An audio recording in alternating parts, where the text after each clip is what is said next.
Absolutely gorgeous day here from Oakland. Mariners fans making their way inside the Oakland Coliseum. We've got the rubber game, the deciding game of this three-game series for the Mariners and the Oakland A's.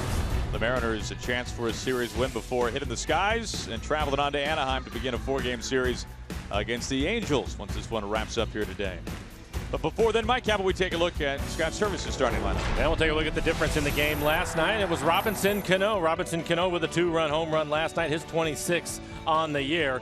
Nelson Cruz hit his 29th home run last night, a solo shot to dead center field. And Adam Lind, 2 for 2 off of Zach Neal. And I know, Aaron, small sample size, but both of those hits are home runs. So look for Adam Lind to have a good day. For Zach Neal on the year, this is just going to be his third start, a 4.60 ERA, 2-1 record, has 11 strikeouts, 1 walk over 29 and a third. Not a power pitcher, his fastball right around 90 miles an hour. Opponent's hitting 272, has given up 5 home runs. And look at the defense. Chris Davis in left field, poor throwing arm. Look for the Mariners to take advantage of that. Brett Eibner getting his first start of the series out in right field. Tyler Ladendorf, the second baseman, his first start of this series. Danny Valencia at first base, and Bruce Maxwell, only his 6th start for the A's behind the plate. Look for the Mariners to try to run on him this afternoon. Zach Neal on Tuesday against the Orioles, he pitched well, 5 1/3, just 1 earned run. Didn't walk anybody, threw 72 pitches. That's the season high for him. Now, Neal was a part of a very successful series against Baltimore. The A's took 3 games out of 4 against the O's. So here is Aoki, who has to do a last-minute adjustment here, it looks like. Mariners faced Zach Neal back on May 25th, and they knocked him around the park in 4 innings. They ended up scoring 7 earned runs, hit a couple of home runs in that outing. And we start with ball 1 to Aoki. First pitch. As Mike was saying, this lineup a little different for the Mariners today, with Seager batting second, with Seth Smith being scratched. We saw Seth take a couple of mean foul balls off his foot in last night's game. Yeah, if you saw him last night, he was hobbling around pretty good. So a little bit too sore today. Late scratch. Dae-Ho Lee in the lineup today as the DH.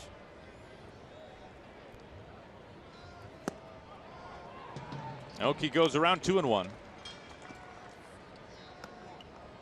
the Mariners have played very well here at the Coliseum this year. 4-1 here in Oakland this season. In fact, they've won 8 of their last 9 games here inside the Coliseum, dating back to last year. Through the left side for a base hit, so Aoki begins this afternoon like he did last night, connecting on the 4th pitch of the game, just like a night ago. And he gets a fastball, 91 miles an hour. Healy, the third baseman, playing in on the grass, so he just slaps it right by him. Third baseman. Good start for the Mariners. Kyle Seager. So it is Seager batting second here today for the Mariners. We saw Kyle with the home run back in game 1. So in this series, we talked about it some before first pitch, Mike, but the big bats have done some damage. Seager, and then last night, Cano and Cruz. Yeah, Seager hit the home run in the first game of this series. Hit the ball hard last night. Tough night for him, though. Lined out to the second baseman, hit a hard ground ball that way, and then the first baseman also took a base hit away from him. So he's still swinging the bat well, but didn't get any hits last night. Saw a 6-game hitting streak come to a close. You can see the shift on with Kyle hitting.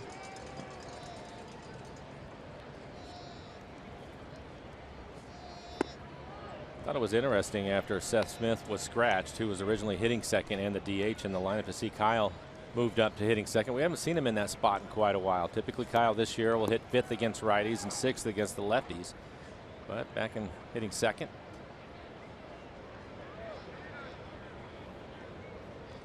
It's the 5th time this year he's batted in the number 2 spot.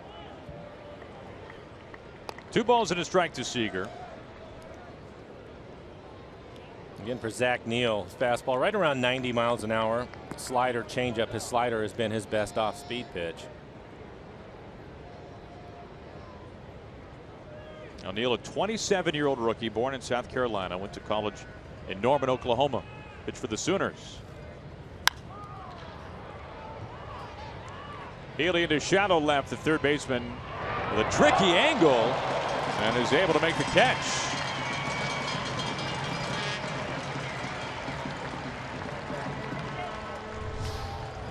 It's going to be a tough play. High sky, the sun is out. You can see him drifting back on it. A little bit surprised. You see Davis coming in late, but think he just assumed that Healy was going to make the catch, and Aoki not sure what to do. Number 22, Robinson. In case the ball dropped, he went about halfway.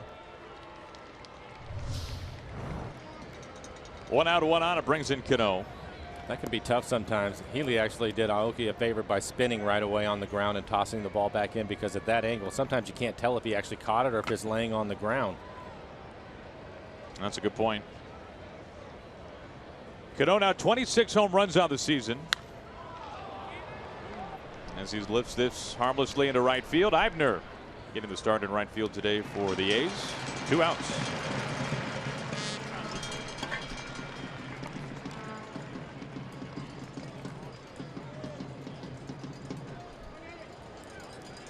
Two outs, Aoki at first base after the single in the left field, and here is Nelson Right Cruz. fielder, number 23, Nelson. Now Cruz has laid a beating to the A's this year. He's hitting .429 against Oakland. He's homered 3 times, including the home run in yesterday's ball game back in the 4th.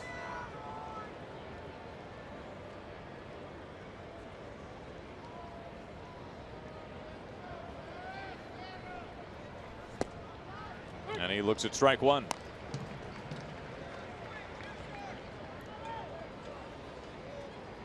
I mentioned the Mariners' success against the A's here in Oakland. Really overall, you go back, the Mariners have won the season series regardless of location, the overall end of the year series each of the last 3 years against Oakland. Right now 6-5 against the A's this season. We'll be coming back here to Oakland one more time this year. But this is just a team the Mariners have seemed to play very well against over the last few seasons. Chance for a series win here this afternoon.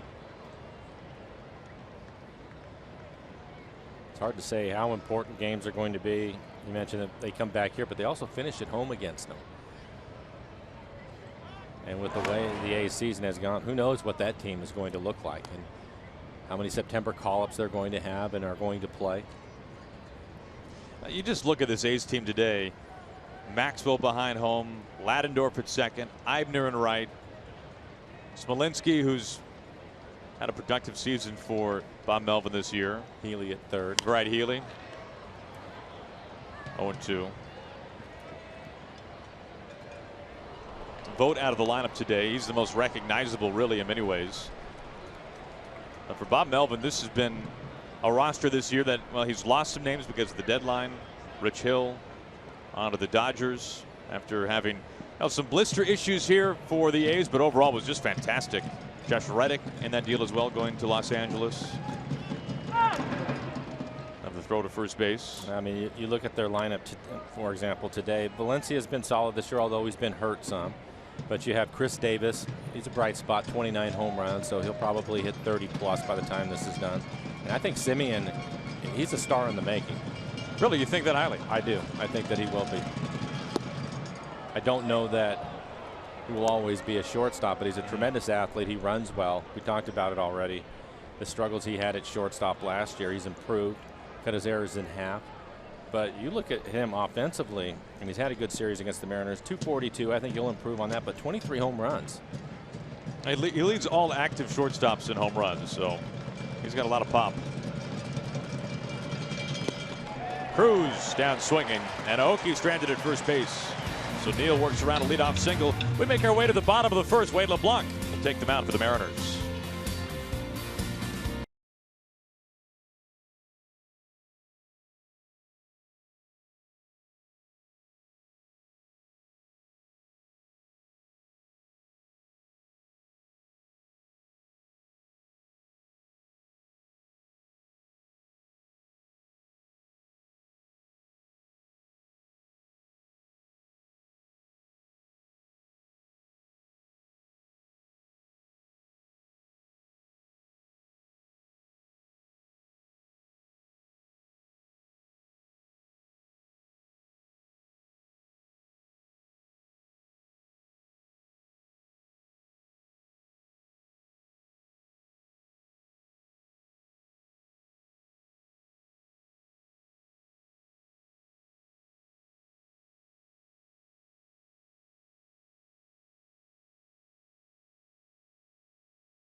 Wade LeBlanc getting set to make start number 7 of the season for the Mariners. Began the year with the Blue Jays AAA affiliate, and we'll take a look at the lineup that he'll face is penciled in by Bob Melvin. Well, we were just talking about Marcus Semien. He's going to lead things off for the A's. 23 home runs on the year, 10 of them against lefties. Chris Davis, a home run last night, 29 home runs on the year. He is tied with Nelson Cruz for 5th in the American League. And Billy Butler hasn't had a chance to play a lot. He's hitting 5th in the lineup, but last night 3 for 4 with a couple of doubles for the A's. Now just talking about Marcus Semien. He leads off for the A's.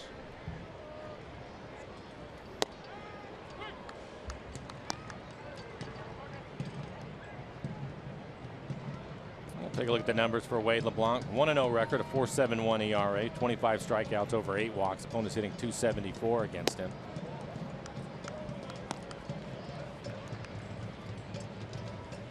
For Wade, he will work on the edges of the plate. Again, not overpowering. His fastball on average is 87 miles an hour. He uses cutter quite a bit at 85 and a changeup at 78.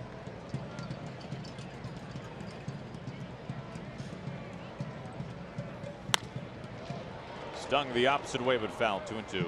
And the Mariners have the shift on with Semien hitting now. Cano looks as if he's going to go back over to the other side of the diamond.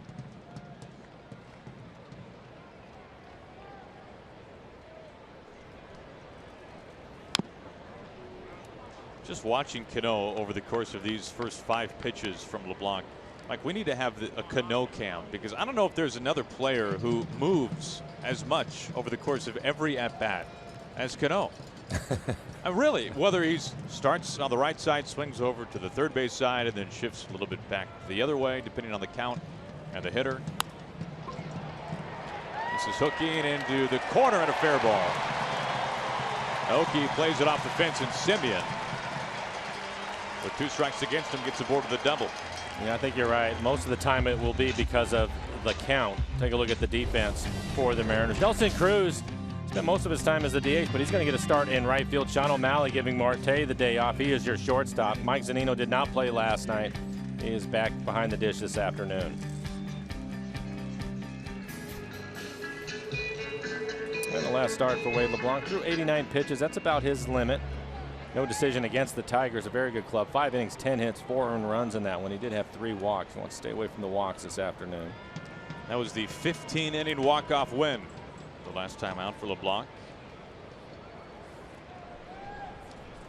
Leadoff double, in steps Smolinski.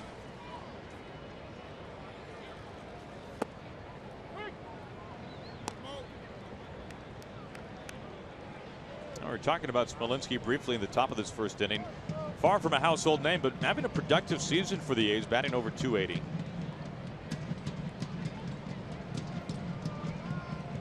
Former Texas Ranger.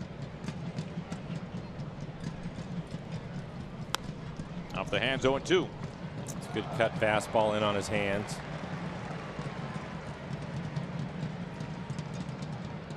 LeBlanc making his first start against the A's since back in 2014 when he was pitching for a brief time with the Angels. It's been a while for LeBlanc to face the Athletics. He's got Semien behind him at second base after the double.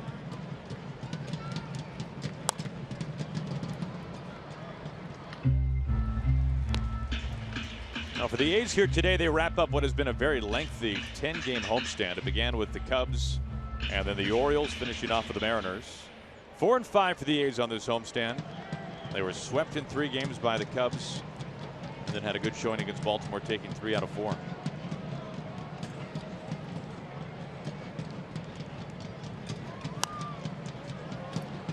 Continues to go inside. It's still 0-2.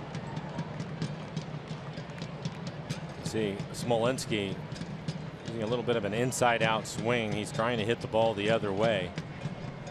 But if he makes it out, it'll be a productive out, moving Semien up. And that's the reason why Wade is trying to keep that cutter in on his hands, try to get him to pull it to third.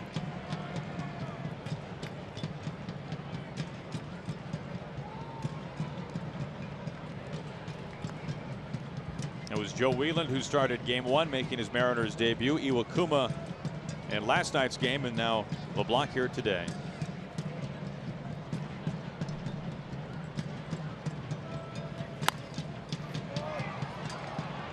Third straight foul ball.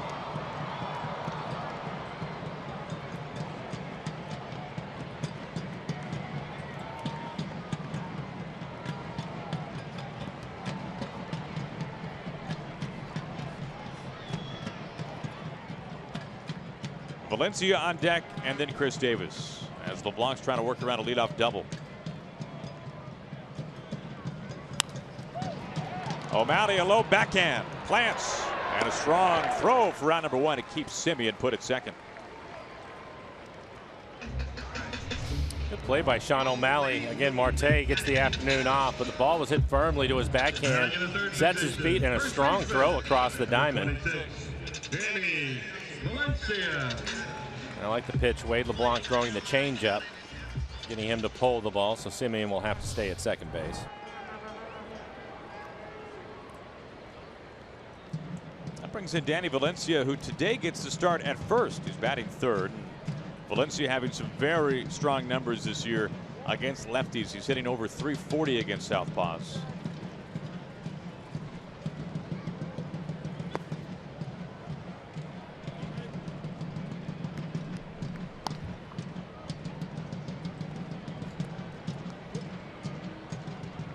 Valencia broke into the majors with the Twins, was in the conversation for Rookie of the Year many years ago.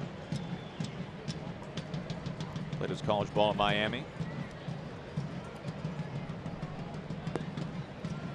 One out, Semien stays put at second base after the double.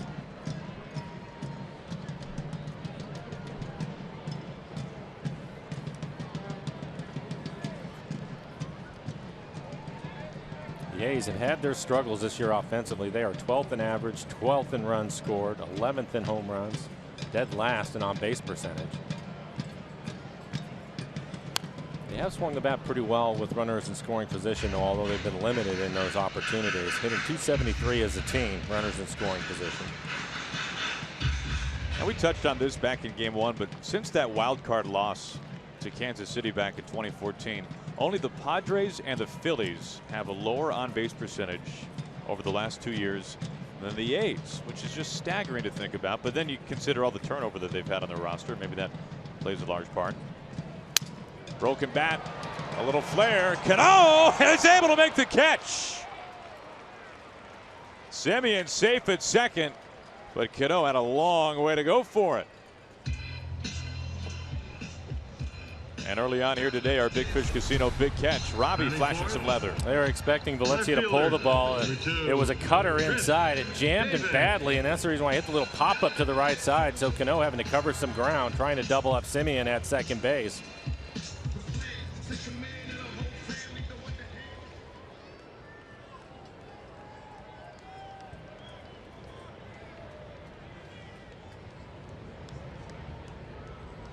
Two out, Semien at second base. It brings in Chris Davis.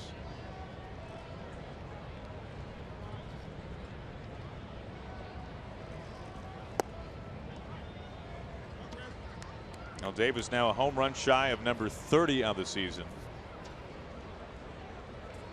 18 of his 29 home runs against the American League West. He's done some damage in his own division.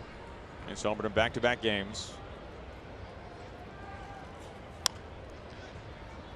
1-1. Only once in his career has he homered in 3 straight if he were to homer again today, and that was way back in 2014 with Milwaukee.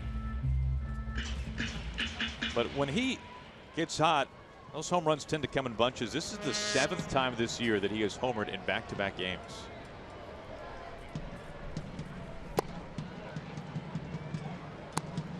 Well, we've talked it with him. He's a bit of a free swinger. He will really turn it loose.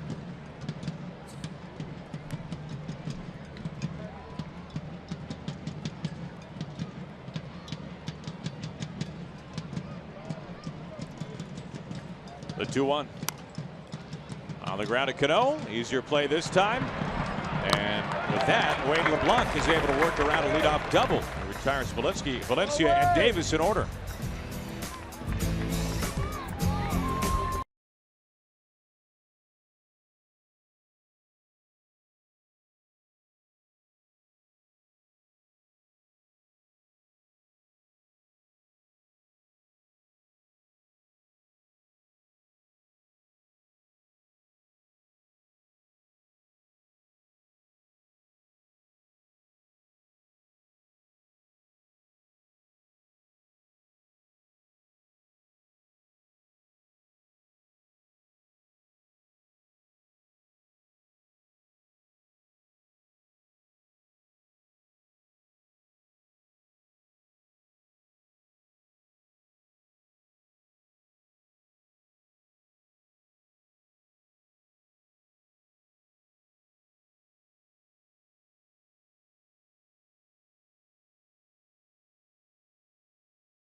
On Root Sports is brought to you by Safeco Insurance. Find a local agent at safeco.com.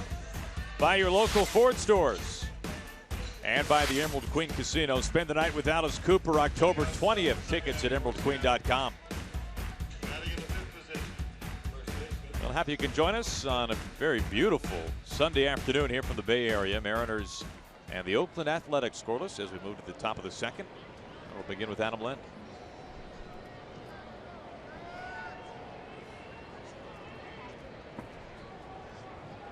They have the shift on for Lind.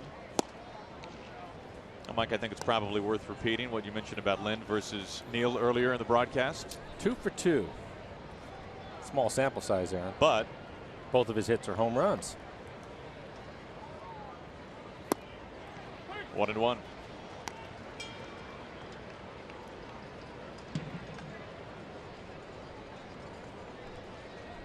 Lind 16 home runs, 45 RBIs this year.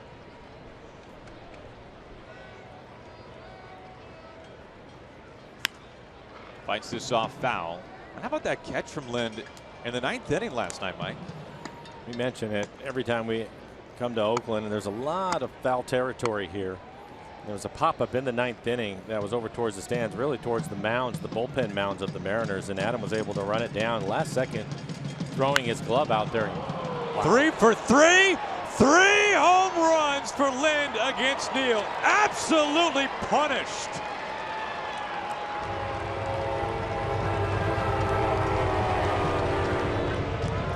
Small sample size. Who cares? Who cares? Exactly.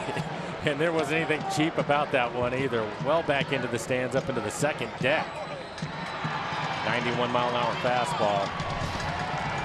Trying to pitch him up and on the inside corner, but a short swing by Adam gets the barrel on it, and an early lead for the Mariners. Wow. Batting in the 6th position. But he also had to cover a lot of ground in the 9th inning last night to make that catch. There are the numbers on a number of the highlights last night. Ball 1 to Dae-Ho Lee.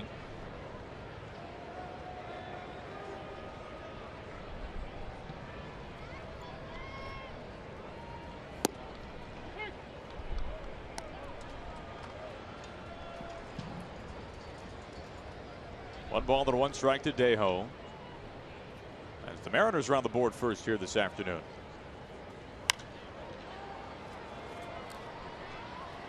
Eibner, Ladendorf, but it'll be the right fielder Brett Eibner. 1 down. I'll take a look at the numbers on this home run. 443 feet. 111 miles an hour on the exit velocity. It's been one of the better numbers we've seen this year. That is very impressive. Brings in Martin.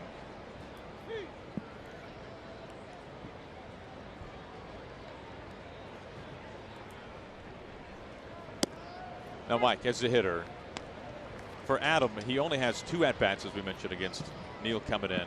So you could easily not remember just 2 at-bats over a long career. But if both are homers, safe to say that when Lind came to the ballpark today, licking his chops a little bit, knowing that he's had some good success, as a diving grab by Davis. Boy, that's impressive. What a catch for a guy not knowing at all for his defense. I think that Adam probably knew that he'd hit a home run off of him. If you look at the effort by Chris Davis in left field, diving effort, I thought maybe it had a chance to fall in for a base hit, but he catches it just before it hits the ground. Nice play. I think he probably knew that he had hit a home run. I don't know that he knew that he was 2 for 2 with 2 home runs, but now that he's 3 for 3, he probably knows that now. I'm sure he saw some video or somebody showed him some numbers. Refreshed his memory. 2 outs, nobody out for Zunino. Looks at ball 1.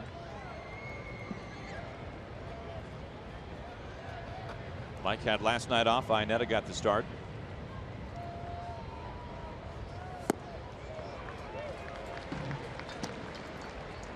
For the Mariners, they only have 2 right-handed hitters in the lineup, Nelson Cruz and Mike Zunino. Nelson striking out on the slider, and his slider has been much improved since the All-Star break, so this will be an interesting at-bat.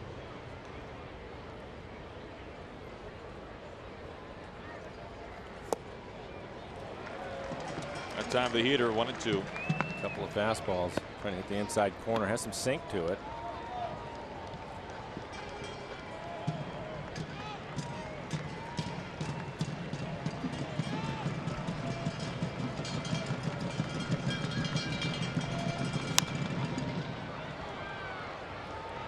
Valencia in foul ground to complete the inning.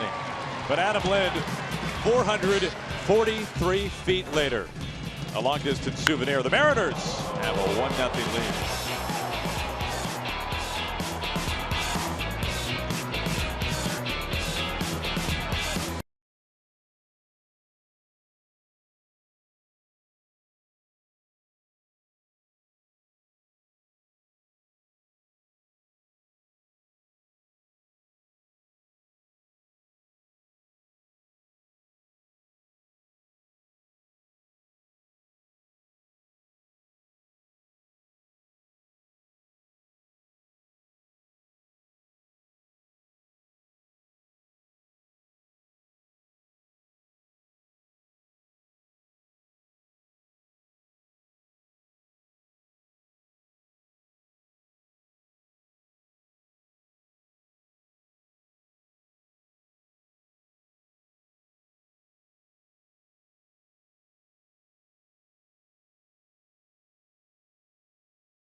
Again, the top of the second has given the Mariners a 1-0 lead. As we turn the page, go to the bottom of the second.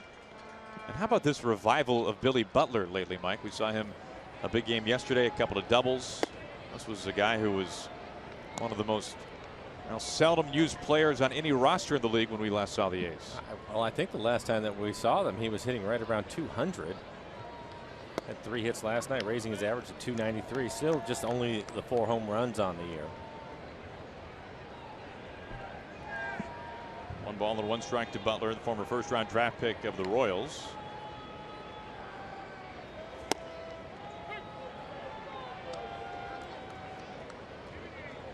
LeBlanc gave up a leadoff double to Stroman Semien, pardon me, back in the first inning, and then was able to retire the next 3 in order. So Semien was stranded at second base. Now this time he gets Billy Butler looking.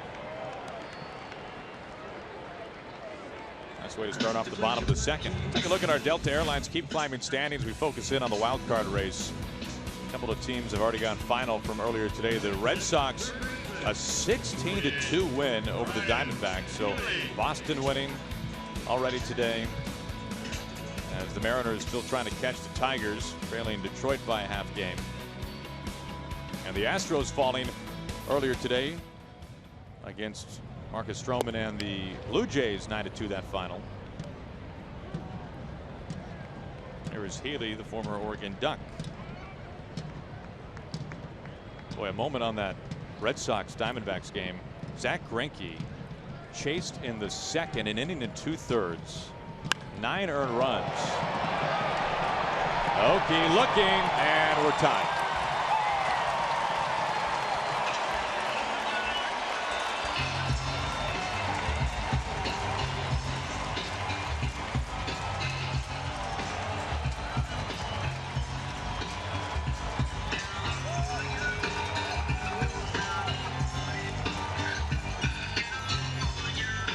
For Wade LeBlanc, he typically wants his changeup down out of the strike zone. That changeup at 79 miles an hour right in the middle of the plate.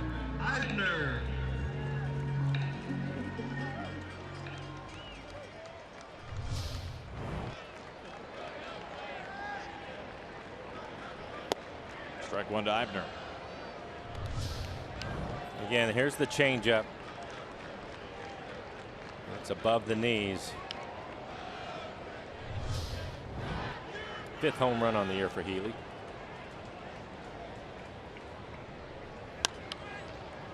Oh, 2 on Eibner. Getting the start today in right field for the A's.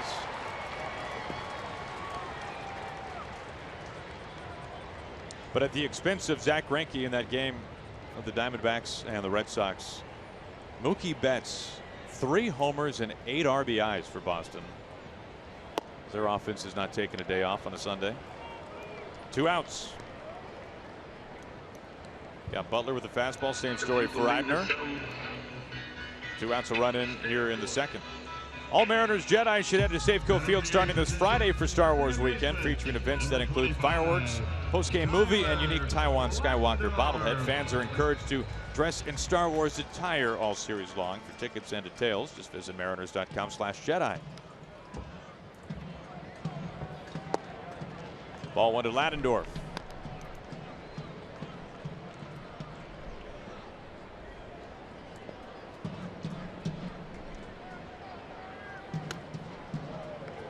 Well, the bottom 2 in this order, we were talking about how Bob Melvin has some fairly unestablished players on his roster. Ladendorf and Maxwell have combined this year to go 5 for 60. Martin out, now coming back in, picking up some speed, and he's able to gallop in and make the catch.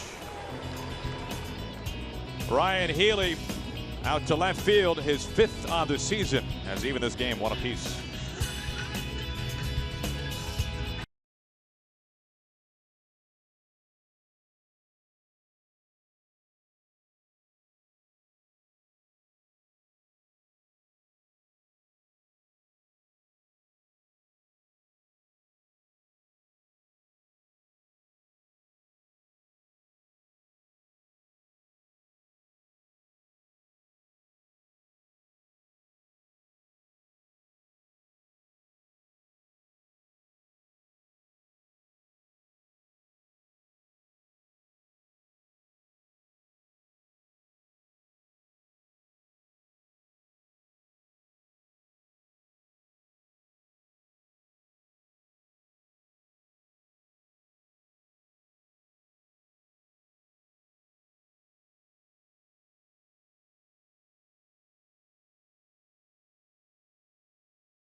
Tied at 1 apiece as we go to the top of the 3rd. We take a look at our CenturyLink What's Next. Tomorrow, game 1 in Anaheim. It'll be the King going up against Ricky Nolasco, who will be making his 3rd start since coming over from the Twins to the Angels at the deadline. Sean O'Malley goes after the first pitch, and it's fair, just under Valencia's glove. Extra bases for O'Malley. Eibner, right as the wall juts out, able to come up with it, and Sean O'Malley wasting no time on the first pitch, a double.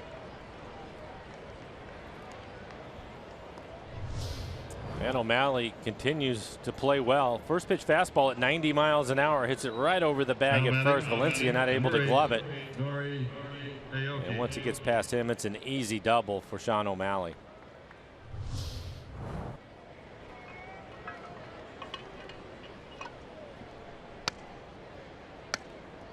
To the top of the order, it brings in Oki. Oki with a base hit his first time up. Line drive into left field.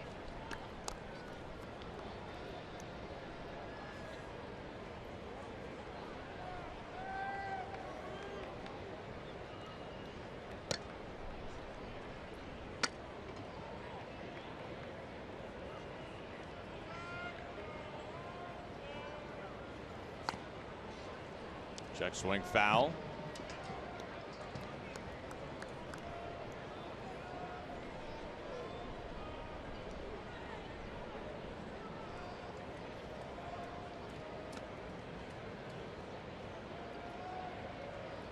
Go ahead run in scoring position for the Mariners.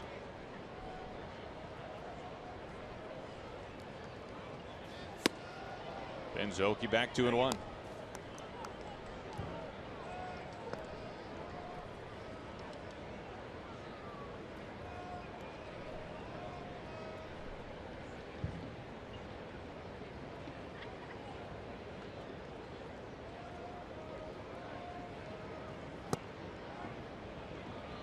Noria had 3 balls and a strike. Seager on deck, and then Cano. So the Mariners have a chance to put something together here in this 3rd inning against Zach Neal.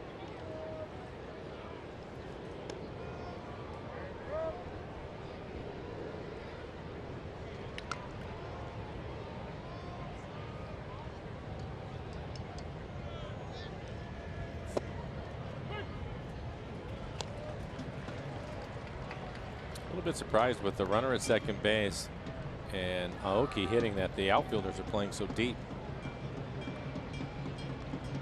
Smolinski out in front of the warning track. Eibner and Wright the same. He's really deep. The 3-2. Valencia gobbles it up. This moves O'Malley over to third base. So the Mariners, 1 down, have the go-ahead run 90 feet from home. Well, we'll get some high five for moving him along with nobody out. Now batting, number 15. And a chance for the Mariners to take the lead without picking up a hit. Brings in Kyle Seager.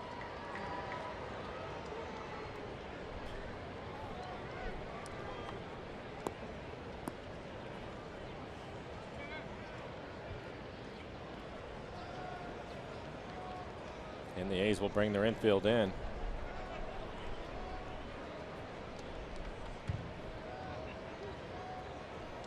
Seager on a line. Mariners take the lead as he rips this into right field. O'Malley scores, and Seager chuck it into second base. A run scoring double. 2-1 Mariners.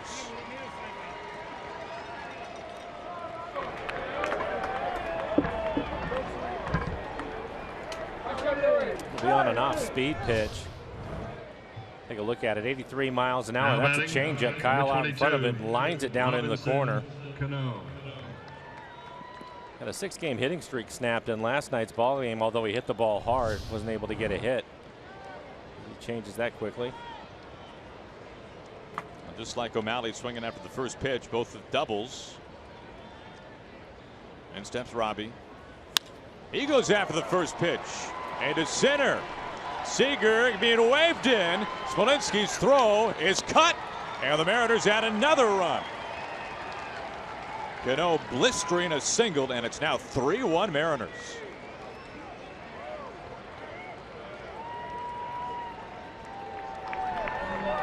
And Aaron, another base hit for Robinson Cano, swinging on the first pitch.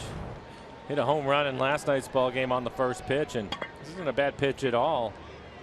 Down on the corner and lines it into center field.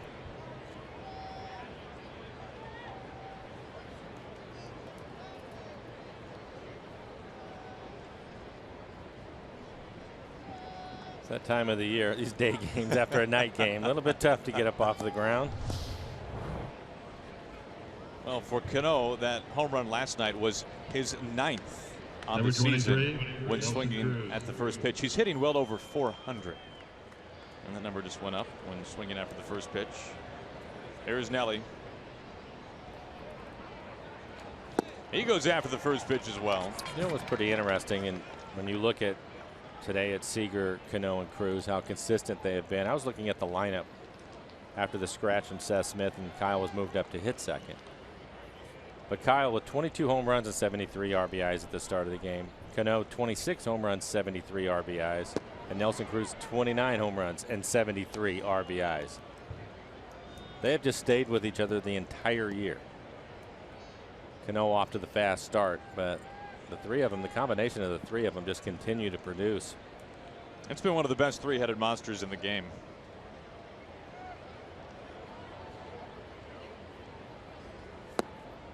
2 balls and a strike.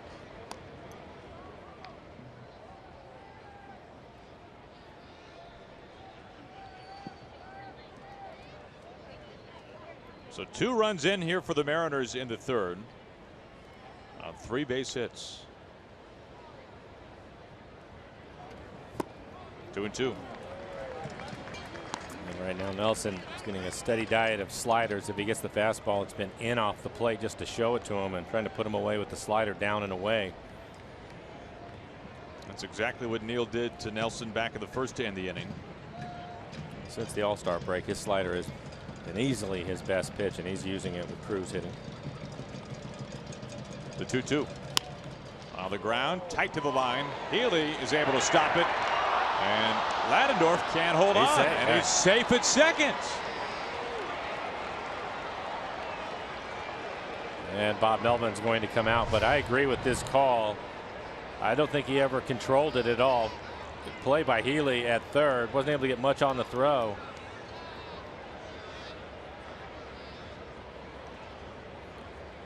And Melvin's going to argue that he dropped it on the exchange, but I'm not sure that he ever had it. Looks like it just kicked around in his glove. Well, if you notice, he never actually closes his glove, which is okay. You'll see a lot of second basemen do that. They leave the glove open. Basically, they just stop the ball because they have their right hand for the double play exchange, but he never had control of it.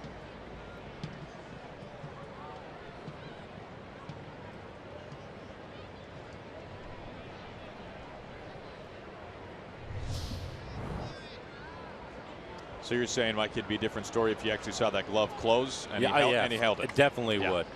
Or even on that play, if he had it in his bare hand and then as he was taking his arm back, he dropped it. Okay, that's something that you could probably live with too. But he never had control of it. Looks like they're going to take a look at it. Challenging the ruling on the field. But Marty Foster made the call right away at second base.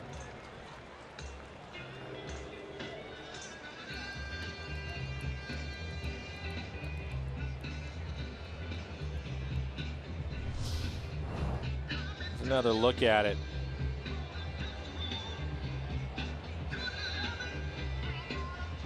What do you think, Aaron? It barely even touches his bare hand. You see how his glove stays open the entire time. He never has control of it. It just shoots right out of his glove. Yeah, it's almost as if he just batted it away with his glove. So we'll see what happens. But again, the good news for the Mariners is Cano was called safe. So we'll see if there's anything there that they can change this call with. I don't think so, but we'll see. I think this would be pretty quick. Because you're right, this isn't your textbook. Has it in the bare hand, cocks his arm back, and then whoop, there goes the ball. Right.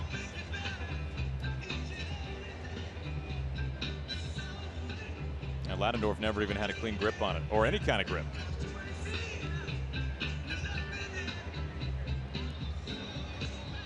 All right, here we go. Quick. Wow, they're going to call him out. Out at second. Boy, that's a little surprising. That is surprising. The ruling on the field has been overturned. Cano was surprised too. At second base. And here's Scott. Yeah, he's out of the dugout. He doesn't understand it either. He's going to make the argument here. And of course, he cannot argue much at all since this has been. He wants to know what they said. He wants some kind of explanation.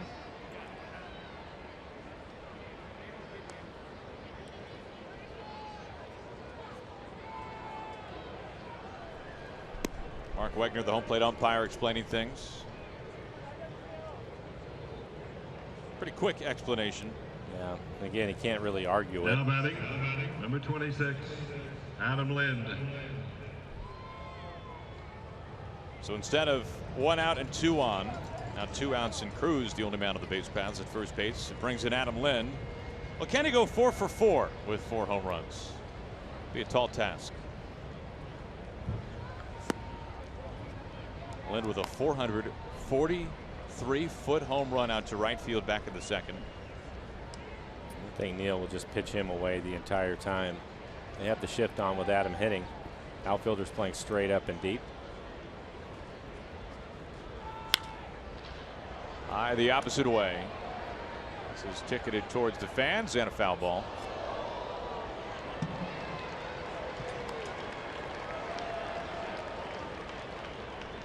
It was Lind who got the scoring started in this game. in the second inning. Then the A's tied it up with 1 out in the bottom of the second. It was Healy's home run out to left field, but the Mariners striking twice here in this third inning. RBIs from Seager and then Cano. It was O'Malley who got the inning going with the double on the first pitch. Cracked into left, and Davis on a line is able to snare it. Lynn out to left field, but 2 runs in for the Mariners, who now lead it by a pair.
Mariners and the A's, final game of the series. It's Bruce Maxwell, the number 9 hitter, to lead things off.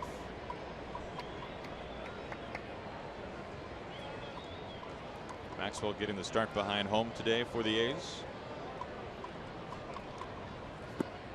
And it's 0-2.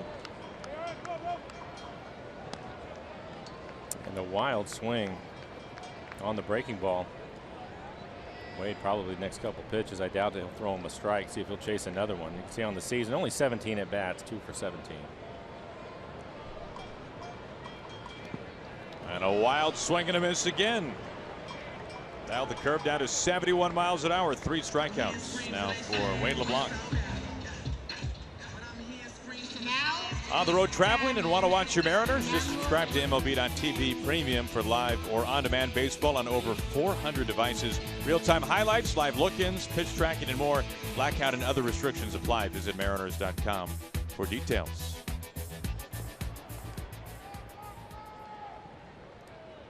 To the top of the order, it brings in Marcus Semien.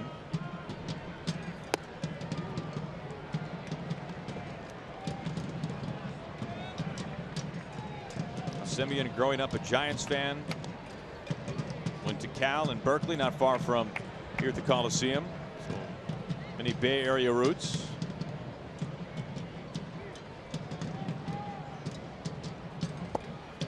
Two 2-0.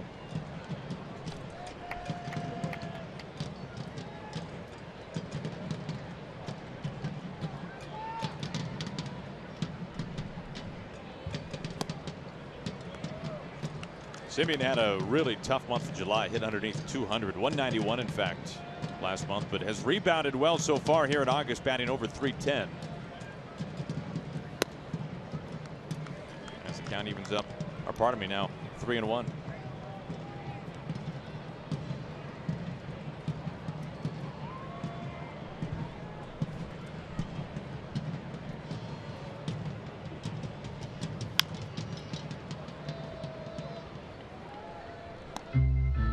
You were talking about his defense earlier, Mike, and it's amazing since the start of last year. We have seen almost every time the Mariners and the A's play each other, hours before each game, you see Ron Washington and Marcus Semien one-on-one someplace out in left field. And not only are they doing drills, Mike, but you can speak to this better than anyone. They are doing the most elementary of drills, it seems like, from time to time. Now there's some of the drills where Semien won't have a glove on and Wash is basically just rolling the ball to him. And he's picking it up off the ground. But I think that pretty good pitch. Check swing. And it goes around. And having been around Ron Washington when I played here in Oakland, I can tell you that's what he'll do. He'll break things down to the basic fundamentals of it, and then he will stay on top of the player to make sure that that continues. I saw him do it with Miguel Tejada here. I saw him do it with Eric Chavez, who won a Gold Glove here. The same type of stuff. He doesn't take anything for granted, and we're going to do the most elementary thing and work our way from there. He's one of the best. Strike one to Smolinski.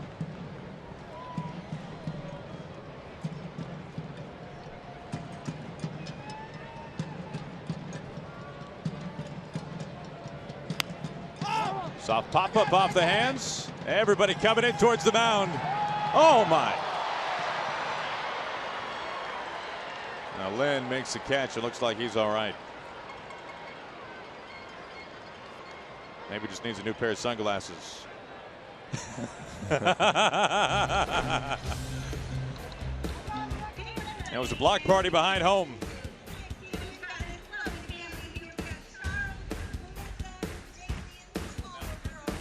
It's O'Malley who's able to make the catch.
Moose helps young Mariners fans rack up savings. Wednesday, August 24th, all kids 14 and under take home their very own Moose Bank thanks to KeyBank. Don't miss this special 12:40 matinee versus the Yankees. Tickets, as always, at Mariners.com. Yankees playing some pretty good baseball recently. Dae-Ho Lee leads off the top of the fourth. See, they're both calling it at the same time. Clearly they don't hear it. Fortunately, O'Malley was able to make the catch and everybody's okay. Yeah,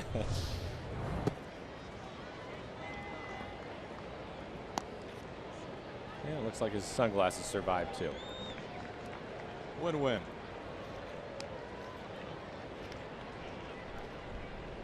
A ball and a strike to Lee.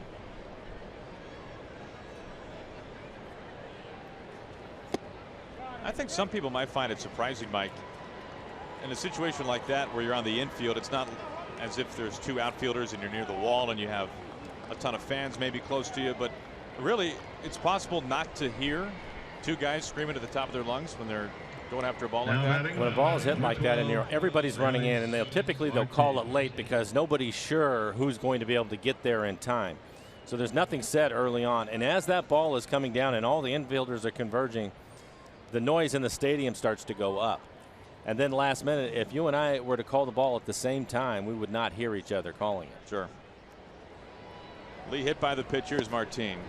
Where on most fly balls like that, it's called right away and there's no problem.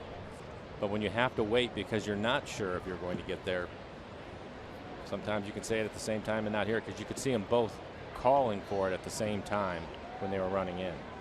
Almost cancel each other out. 1-1.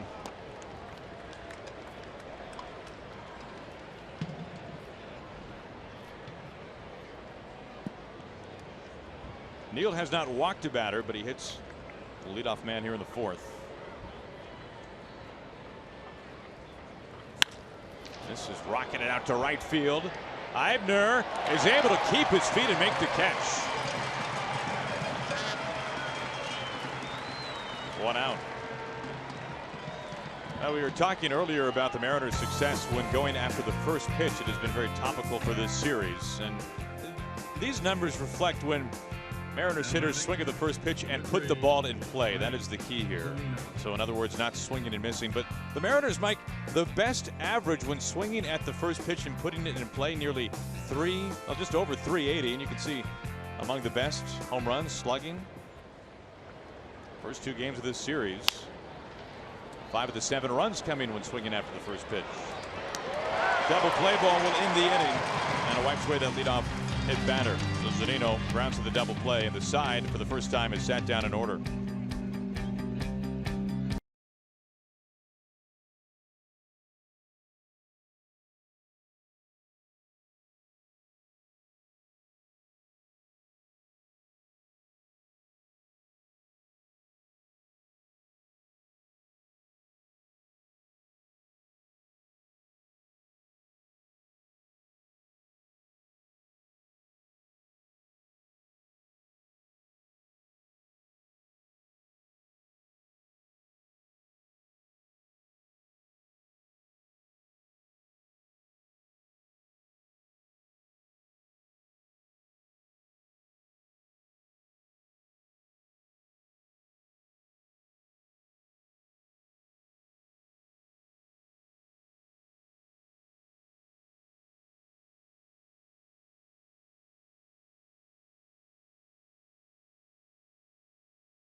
With the headsets on right as we went to commercial break. Scott Servais jumped out of the dugout, and Mike wants to take a look at this. Well, I think it's Ladendorf at second base to see if his foot is on the base when he receives the ball or if he cheated, and that's pretty close. You can see him pick that left foot up quickly, and I'm not sure that he had received the ball yet, and that's what Scott Servais asked the umpires to take a look at it. May have an argument.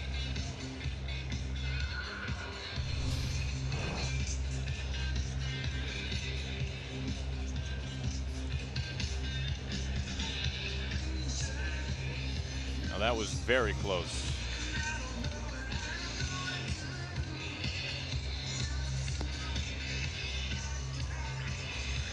And just in case, Zach Neal's going to start warming up. His foot is in the air. I can't tell if it's... That is really close. His right foot, I thought maybe was touching the side of the bag, but it doesn't appear to be.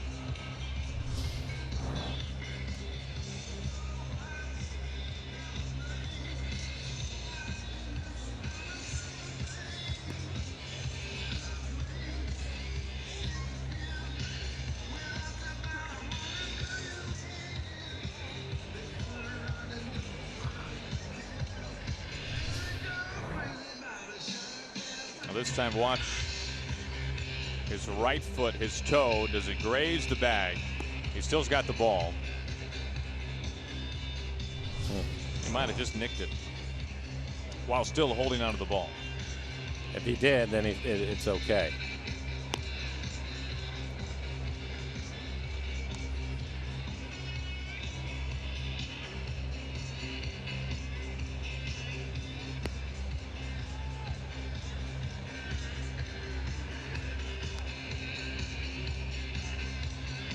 And Scott Servais was out of the dugout quickly. We'll find out. Safe. Wow. So forget the double play. The A's will take the field again. Runner is now safe at second base. So Dae-Ho Lee survives, will stay at second. He's in scoring position. That was one of the longer looks we've had this year. I think it was over 3 minutes, trying to figure out what had happened.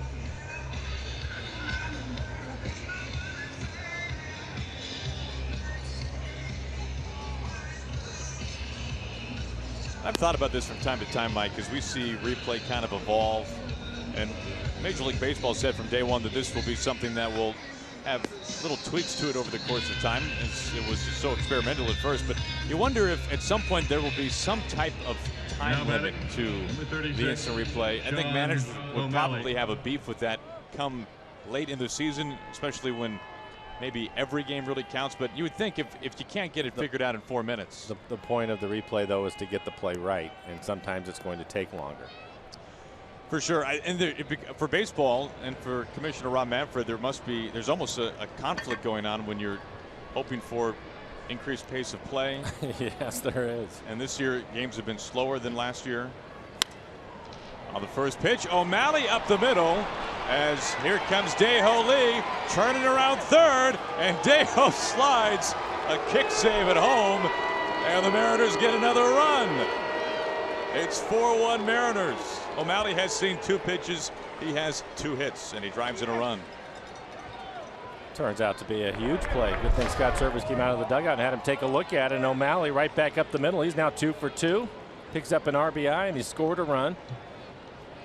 Dae-Ho Lee around the bases, and because there's 2 outs, Manny Acta sends him, and he's going to slide, and he barely gets to the front edge of the plate.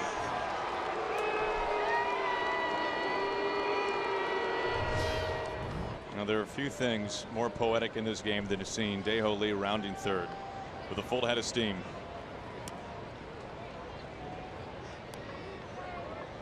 But you're right, what a huge challenge.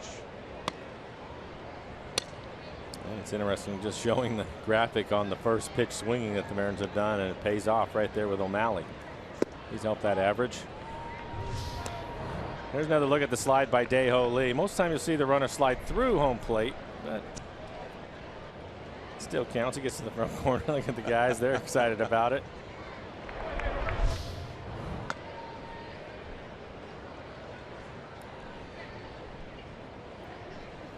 The 1-0 pitch. There goes O'Malley. And O'Malley's safe. A couple of base hits, a run scored, an RBI, and now a steal. He is having an afternoon. You had to think that they were going to test Maxwell. Again, this is just his 6th start behind home plate.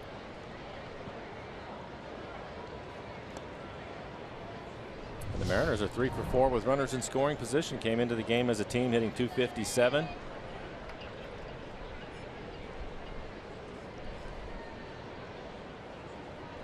O'Malley in scoring position.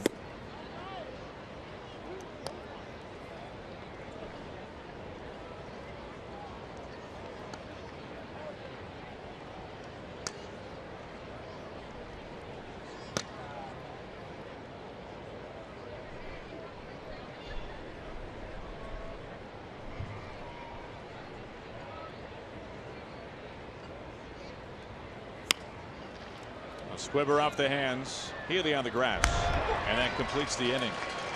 But the challenge really paying off for Scott Servais. Instead of a double play, it was just out number 2 to Zunino, and a pitch later, Sean O'Malley makes it a 4-1 game.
Mariners baseball on Root Sports is brought to you by Shag, where your friends live. By the International Brotherhood of Electrical Workers, Local 191, investing in our future. And by Safeco Insurance. Find a local agent at safeco.com. Under some sunny skies, we wrap up this series here today from inside the Coliseum. Good look from up high. Mariners right now holding a 4-1 lead. Some run support for Wade LeBlanc. And LeBlanc comes in with the first pitch strike to Danny Valencia. Only run so far for the A's, the solo home run by Ryan Healy back in the second.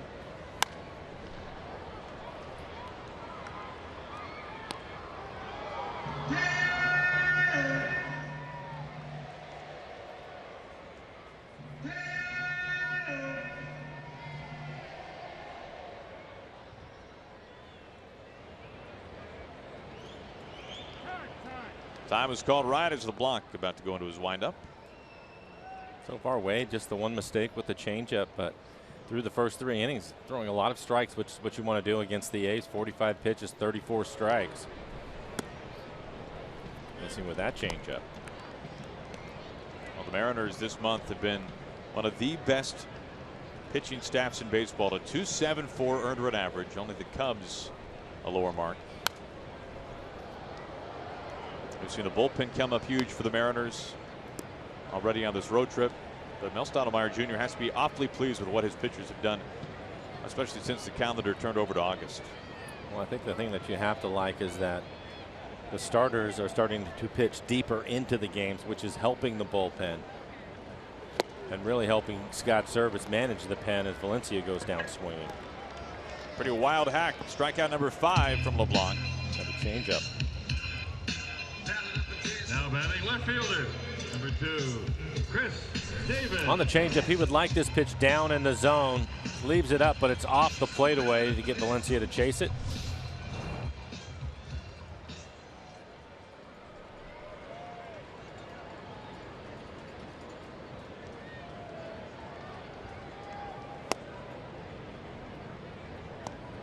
Ball 1 to Davis, sitting on 29 home runs.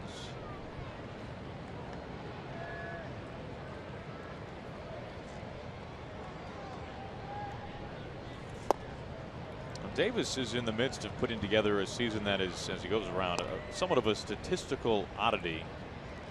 He's on pace to be just the 9th player since the millennium to hit 30 home runs and have an on-base percentage under 300. There's one current player in baseball who's doing that right now. That's Todd Frazier, his first year at the White Sox. Mark Trumbo did it fairly recently back in 2013 with the Angels, but not a guy who gets on base all that often for somebody who is a home run shy of 30. 3-1.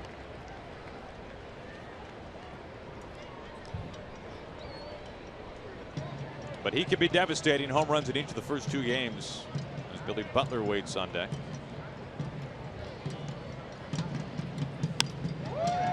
Into left field. Taken there by Aoki. A 1-out single for Davis.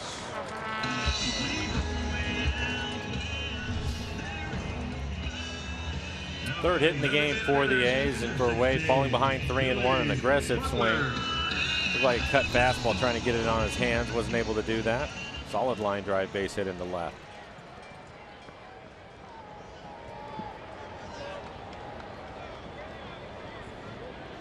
Butler struck out looking on a fastball back in the second.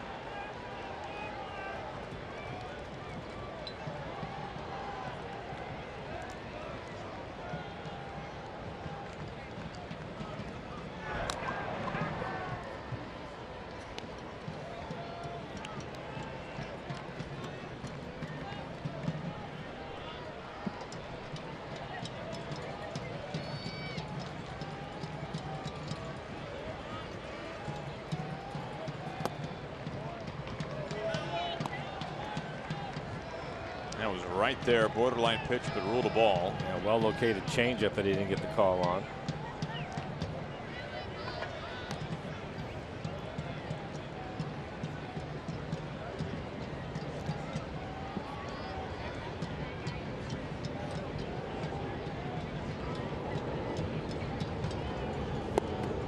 Ties him up that time, 1-1. LeBlanc last year pitching in Japan. Of course, pitched in the same league as Dae-Ho Lee, but never faced Dae-Ho.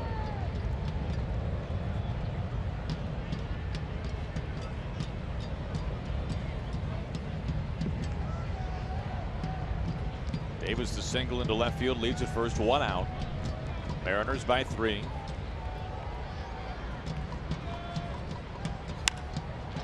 Shot to center. Martin having enough space. 2 outs.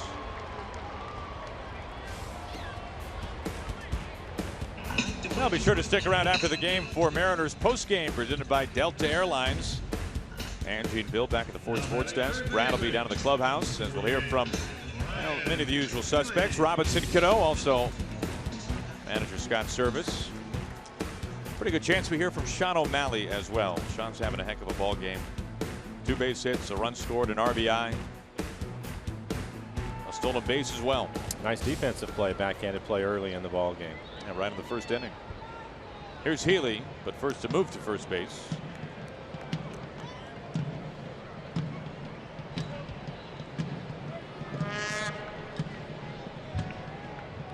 Healy with 9 hits this month. A third of those have been for homers, including 1 already today.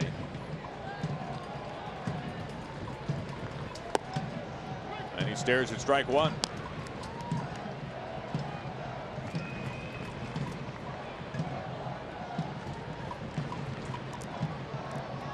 Well, the Mariners losing in game 1 of this series, a 3-game set here in Oakland, but winning last night a 1-run game, 4-3 the final score. Chance for a series win here today. Mike, I'd have to imagine from a player's standpoint, as we are in those, I always say it every year, those dog days of the season, when you look at the standings every day and you know that every game really counts for something, it's got to be energizing at a time of the year where it's pretty easy to be exhausted. It's the best time of the year to play, but I think that when you're exhausted, Aaron, is when the games are over. You feel it on day games when you're coming to the clubhouse, but once it's time to play, you are really into it and you're focused on what you're doing. This is a big road trip for the Mariners. 7 games against the bottom 2 teams in the division. 2-1. Pardon me, 3-1.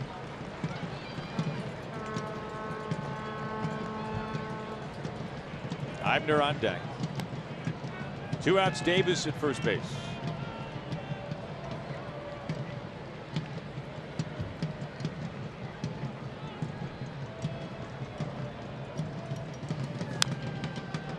Takes his legs out.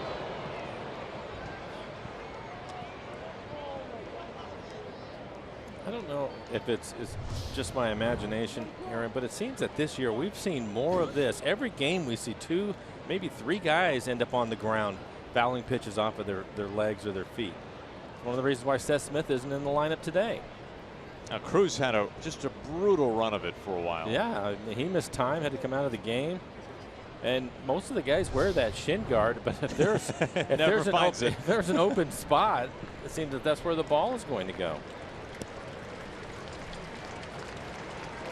We need more guys. That one that Seth did yesterday off the top of his foot was about as bad as it gets, because he squared the ball up right on top of his foot. Can't imagine miles per hour that it was going when it hit his foot. Hopefully he just misses a day or 2. Full count to Healy, who homered back at the second. And the first walk of this game from either side. And for Mariners pitching, it's the first walk of this series, if you can believe it. Our CenturyLink What's Next? Mike, you were talking about Mariners starting pitchers pitching deeper into games, and well, we saw Felix do that his last time out. Yeah, that's great to see, and so hopefully Felix can get on a good run now. Feel pretty good about his last outing. Thought maybe it would take a game or 2 for him to get comfortable after missing so much time on the disabled list. So the last outing that he had was encouraging. Typically pitches well against the Angels, so hopefully he'll have a good game tomorrow. And that strikeout to walk ratio for Felix, not exactly where he'd like it to be, but a chance to steer that more in the right direction tomorrow. A lot of success against the Angels. I mentioned that's the first walk in the series to the A's. I can't believe it. They are 14th in walks as a club, so haven't done much of that this year. Last in on base percentage, they've really struggled, and it seems as if their philosophy has changed as an organization. They used to take a lot of pitches, try to work counts. That's not the case anymore.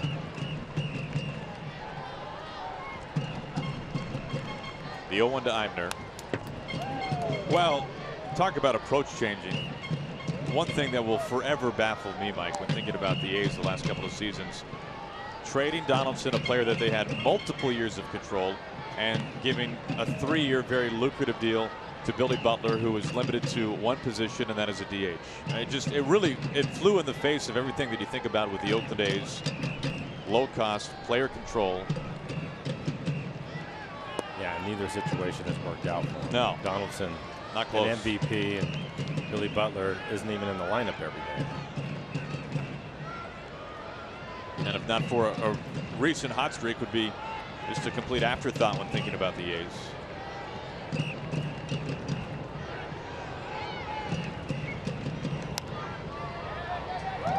Fair ball to first base. Lind and LeBlanc able to finish it at the back. Tiptoeing over the pillow, the A's strand a couple, and LeBlanc out of a bit of a jam to end the fourth.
I guess so, Ange. Thank you. Seager leading off the top of the fifth.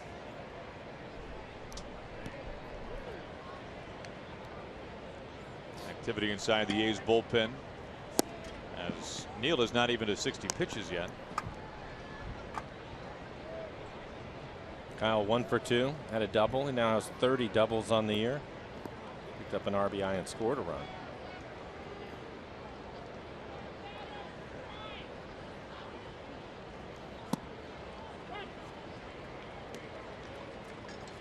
Well, for Neal, this is just his third start, and again, they've tried to stretch him out. In his last outing, he threw 72 pitches. Figured he'd be right around 80-85 today if he's pitching well.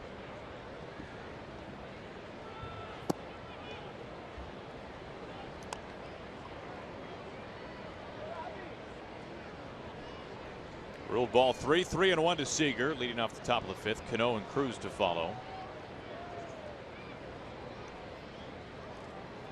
Double earlier, a run scoring double. Tight to first base, and Valencia will handle it himself. 1 out. Well, join us for Firefighter Appreciation Day at Safeco Field, Sunday, August 21st. This special offer includes a ticket and Mariners firefighter hat starting at $20, plus a portion of the proceeds supports Coors Banquet's Protect the West campaign. You can visit mariners.com/firefighters for details. 1 out, nobody on for Cano. Mariners lead it by 3 runs. They've scored in each of the last 3 innings.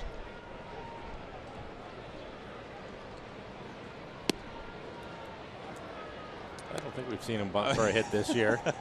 Maybe he felt it was time. I think so many times for Robbie, he'll go up there and he's automatic. He's made up his mind. He's just going to take the first pitch, and I think that's what he was thinking there. He even has a little bit of a wry smile about that one.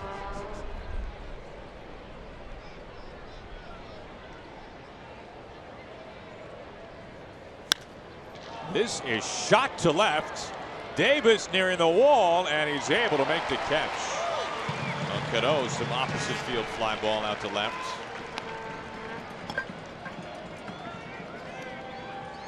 Now we go back to Dae-Ho Lee's play at second. Which turned out to be critical because he ended up scoring with 2 outs, but they said that his foot was not touching the base when the ball contacted the interior of his glove, so that's the reason why he was called safe.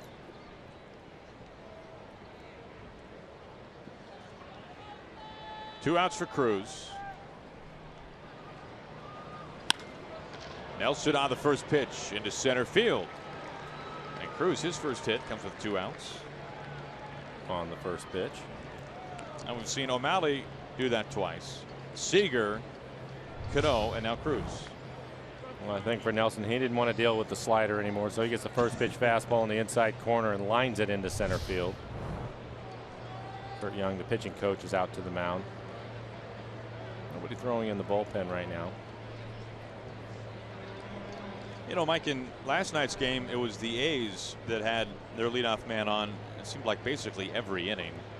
But here in this 5th inning, this is the first time the Mariners have not had the leadoff man reach. They do have a 2-out base hit from Cruz to bring in Lind, but the Mariners have been, well, they have a lot of base runners on the paths here so far today against Neal. They have, and you can see the numbers for Adam Lind against Zach Neal. 3 for 4, all 3 hits, home runs, including the home run he hit out to right, hit into the second deck on right field.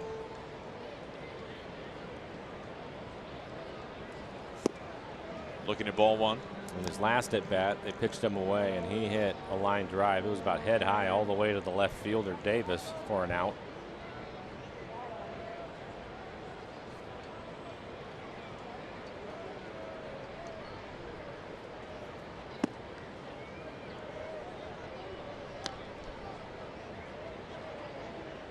Each of the first 2 pitches well outside.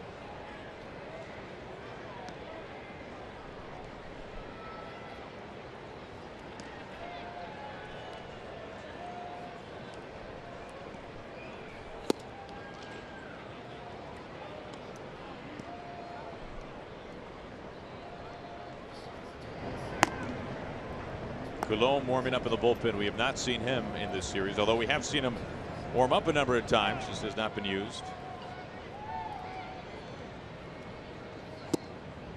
And taking all the way this time, a strike to make it 3-1. And a borderline strike at that.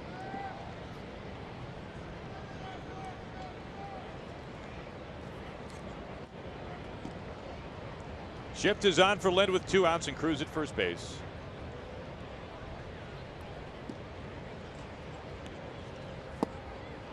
Two on with 2 outs. First walk from Neal today. And that will bring up Dae-Ho Lee. 0 for 1.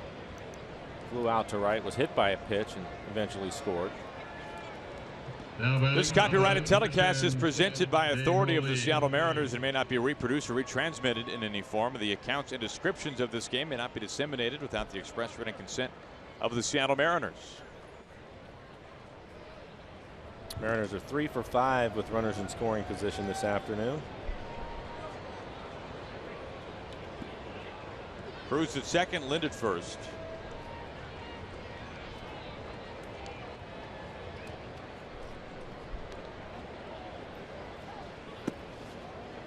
Ball one to Dae-Ho Lee.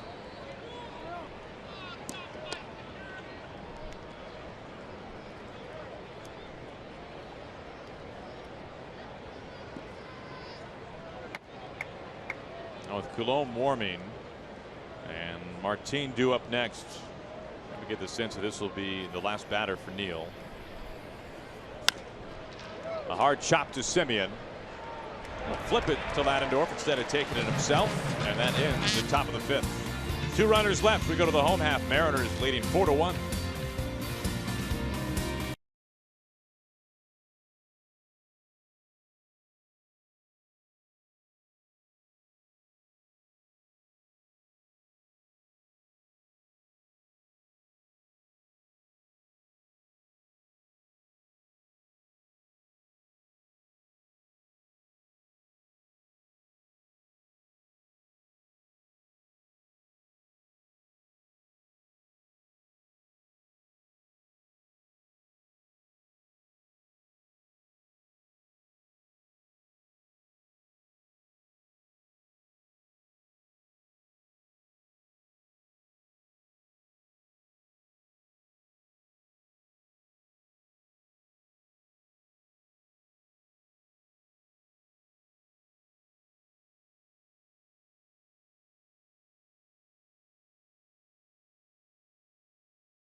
History, we go back to 1982, talking about Pete Rose, 12,365th trip to the plate, passing Hammer and Hank to become the all-time leader in career at-bats.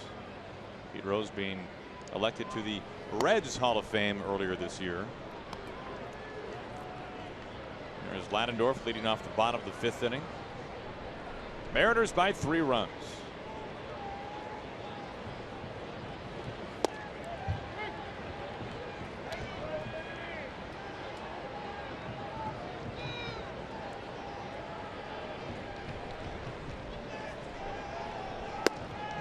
Mike, we saw Rickey Henderson's 24 on the tarp up in left field.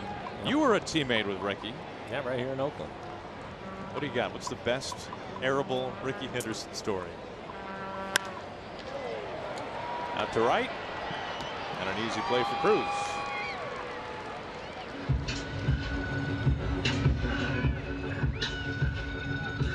Well, we were just talking about Hank Aaron. You can see here. All time, boy. Pretty good player. Just incredible. Most RBIs, 2nd in home runs, 3rd in hits. I mentioned the at-bats, games played. He's one of the greatest. Long career, just hit 30 plus every year. Just count on it. Amazing. Maxwell going after the first pitch. And a nice catch made there by Cano on number 2. So I was actually a rookie with the Yankees when Rickey broke Lou Brock's record right here in Oakland, when he pronounced that he was the greatest, which I thought was terrific. And then after being a teammate of Rickey's here in Oakland, getting to know him, it made that whole thing even better. But for Rickey, he was amazing. I remember when he was here, and I can't remember exactly, but he was 37-ish, something like that. Could still get on base, still steal bases whenever he wanted to. And I was talking to him about it one day, and he told me, he said, I can steal anytime I want to, but my body doesn't recover like it used to, so I pick and choose my spots, which is typically late in the game when we need a run. And that's exactly what he did. Cruz having to go a long way towards the bullpen. Strike 2. He told me a story one time that he called Kenny Lofton, and Kenny Lofton was towards the end of the year, and he apparently was going to win the stolen base title that year, and it was 60-something. I can't remember the number exactly. And Ricky said he called him. And I said, oh, you called him to congratulate him? He said, no, I called him to let him know I used to have that at the break. That's incredible that you were at that game when he declared himself the greatest. Yeah. That's terrific. Yeah, it was. It was amazing. I mean, how wide-eyed were you as a rookie seeing that? Very. Think about it, Yes. Aaron. I mean, when I was in high school, I used to go watch him play at the Kingdom. How cool is that? Very cool. And I didn't know what to think of him, you know, because the way that he would catch the ball in left field with that little hop, skip, and a jump, and the way that he would pick at his jersey when he would hit a home run. But I'm telling you, he was one of the best teammates I ever had. Just a terrific guy. What a player. 2-2.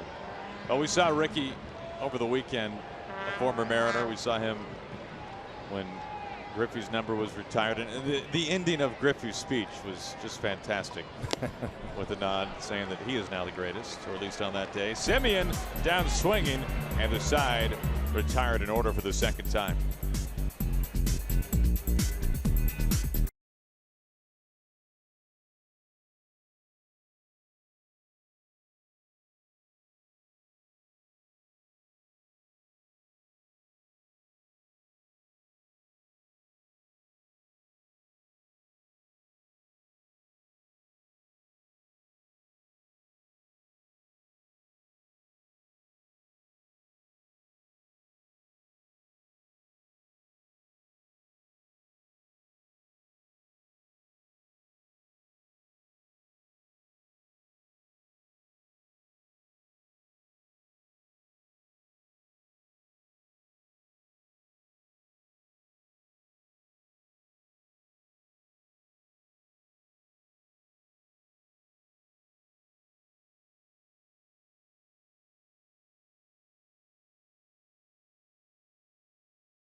Brought to you by T-Mobile. How about young Tyler O'Neill leading the Triple Crown categories? And how about we just throw in OPS for the fun of it, as he is having a fantastic season with Double-A Jackson.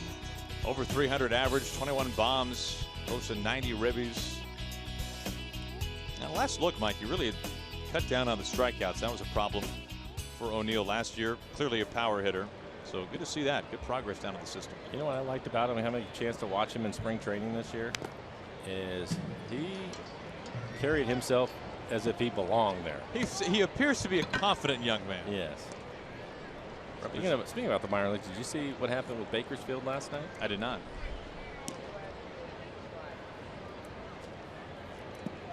They were down 12-4 in the 7th. And it was a pretty good comeback. I think there's one Blaze player in particular that we'll want to know about in that game, and yes, Angie will be telling us about that a little bit more coming up in just a bit.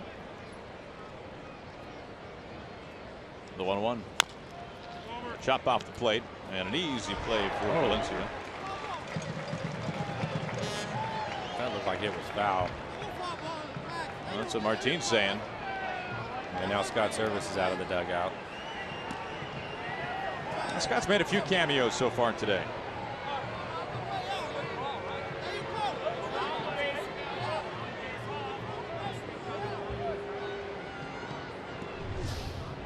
Mike Malinsky calls it foul, or excuse me, calls it fair, and Martine thought it was foul, and he points to it as fair. And Martine and Scott are both going to lose the argument, so he's out. non-reviewable. Now batting, number 3, Mike Zunino.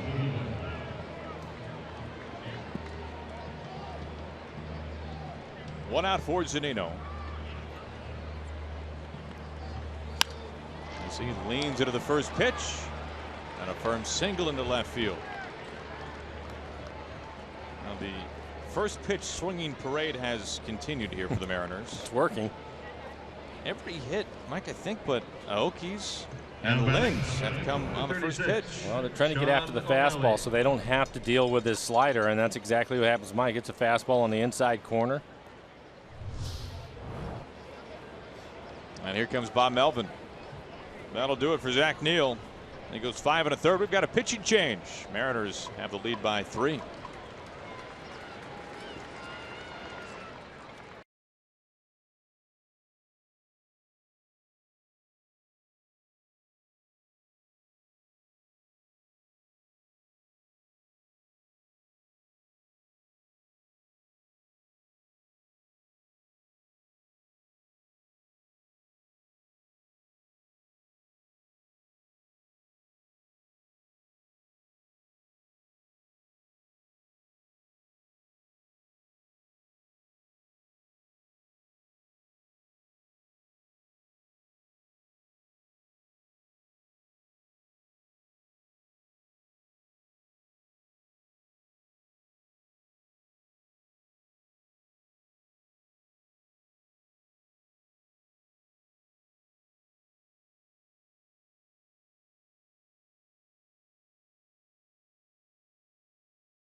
Baseball on Root Sports is brought to you by Country Financial. Visit ownyourfuture.com.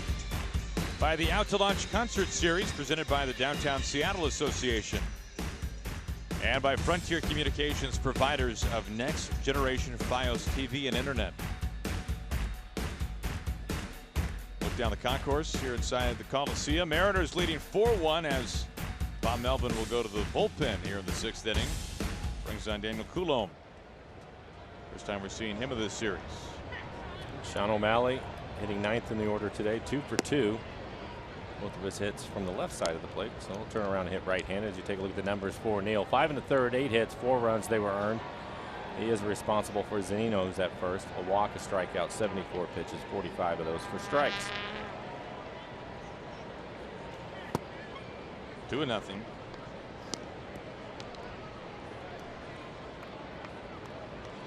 For Coulombe, 19 appearances on the year, 4.5 ERA in 28 innings. He has 26 strikeouts, 13 walks, opponents hitting .220. He's given up 5 home runs. His 3rd appearance this season came against the Mariners. That was back at Safeco Field near the end of May. Spun an inning and 2/3 scoreless. O'Malley ahead in the count, 3-0.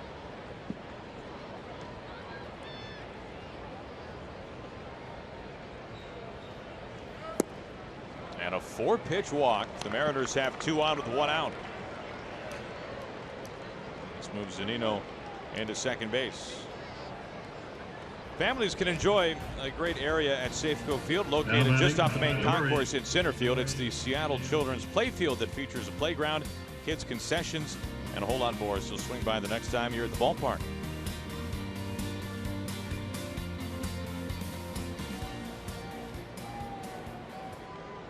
Two on, 1 out to the top of the order. Here is Aoki.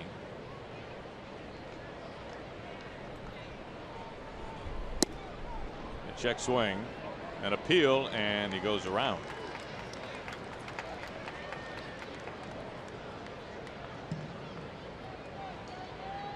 Norrie does not look too pleased with that call.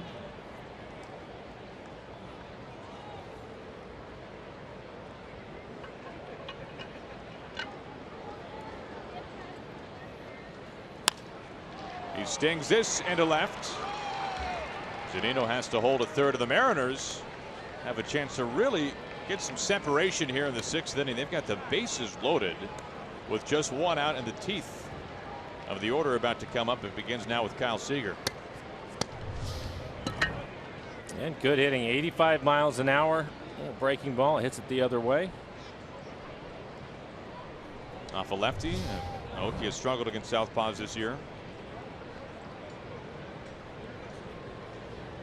And after a couple of batters, Kurt Young, the pitching coach, out have a conversation. Seager so far 1 for 3. He has a double, RBI, and a run scored.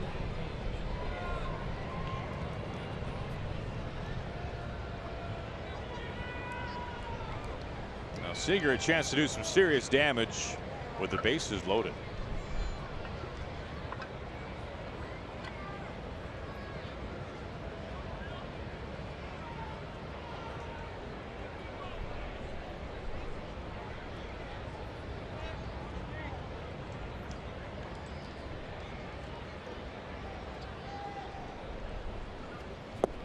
Going after the first pitch.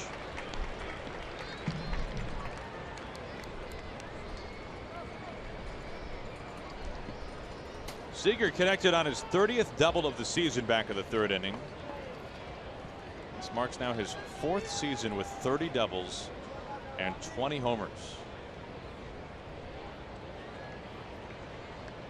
The 0-1 makes it 0-2.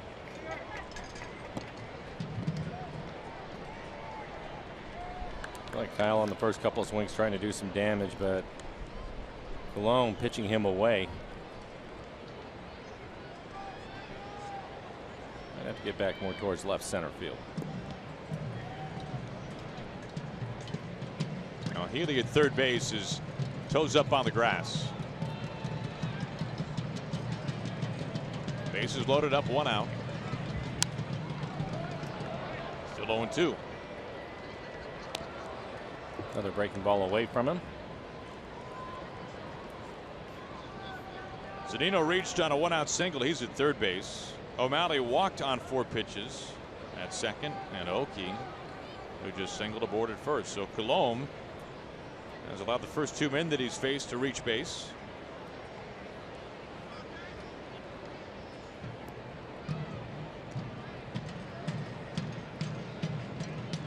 Mariners can really blow this one open here in the 6th. Again, the 0-2.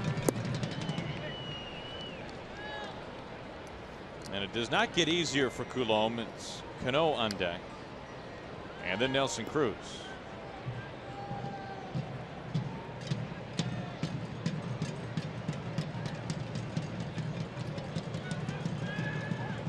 Here comes the 1-2.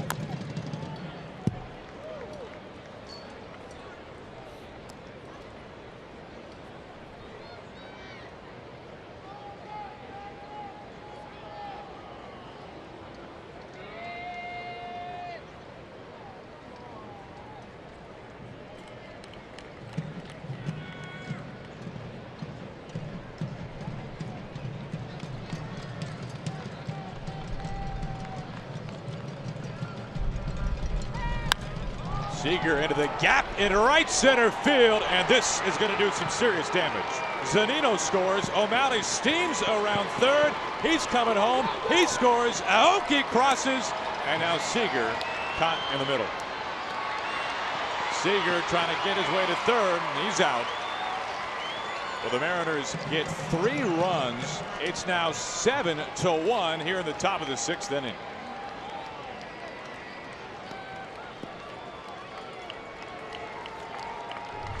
And the Mariners an impressive 5 for 8 with runners scoring position. And Colomb trying to keep the ball away from Kyle in the entire at bat. That one more in the inner half, and he drills it into the gap. Now batting, number 22, Robinson Cano. He clears him off.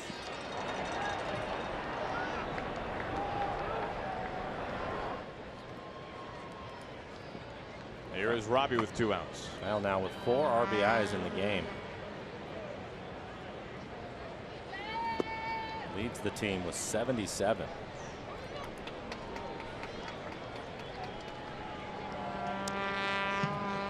And it seems like from a national perspective that Seager is still surprising some people, which is kind of funny to think about. For those of us who get to watch him every day. Well, and you just mentioned how consistent he's been. It's 3 years in a row now with 30+ doubles, 20+ home runs. Already won a Gold Glove and been an All-Star. 0-2.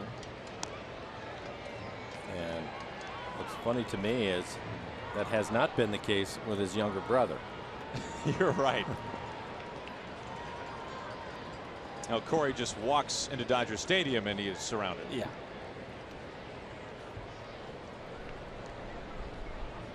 The 0-2.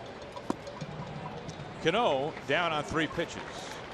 Well, the Mariners get 3 runs as Kyle Seager has now driven in 4 of the 7 runs today for the Mariners.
Simple math. Well, thank you, Angie. Smolinski is down very quickly. 7th strikeout for Wade LeBlanc. You know what's great about hearing those numbers and Kyle's younger brother driving in 7 is I was sitting on the bus this morning and Shannon Drayer said something to Kyle as Kyle was walking down the aisle, and Kyle knew all of those numbers. Pretty locked into the younger brother. Yeah, I thought that was pretty cool. 1 out, nobody on. It brings in Danny Valencia. You know, that's a pretty incredible comeback, but when you consider the other game that young Seager, Justin Seager, has been a part of, if you go back to 2014, he was part of what was voted the greatest game in the minors that year by minorleaguebaseball.com. The Lumber Kings came back low from a 16-run deficit. They were down 17-1. So no doubt Justin Seager has been a part of some pretty incredible comebacks in his young pro career.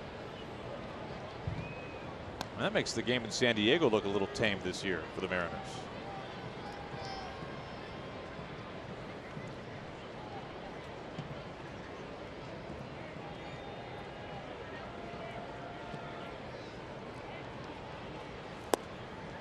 3-1.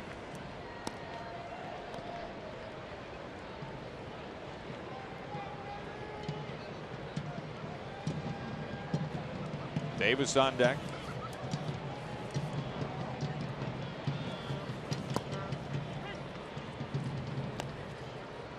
Able to get it just to the knees. Full count.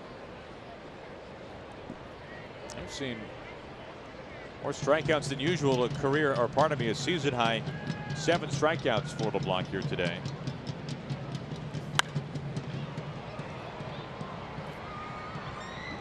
Valencia will see another pitch. Wade now at 85 pitches, 57 strikes. His season high is 105.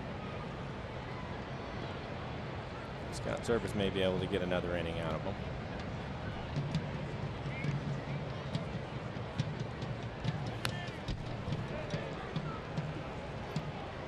LeBlanc's career high in strikeouts is 10. That came way back in 2011 when he was pitching for the Padres. He fanned 10 Dodgers hitters over 7 innings. You can see what his line looks like right now, though. On a line into left field. A 1-out single for Valencia, and that brings in Chris Davis.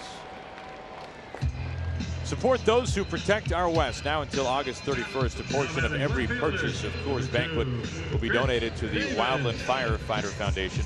You can also show your support by coming to Firefighter Appreciation Night at Safeco Field on August 21st. You can learn more about the foundation and the Protect Our West program at WFFoundation.org. 1 out, 1 on for Davis.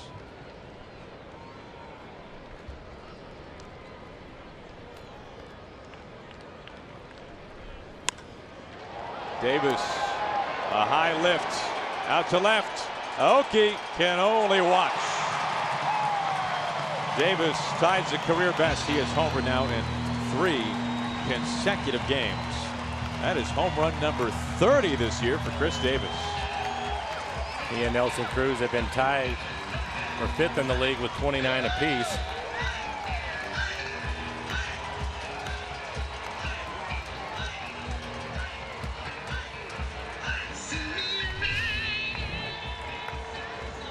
Take a look at it right in the middle of the plate. Change up, middle. Towering home run out to left center.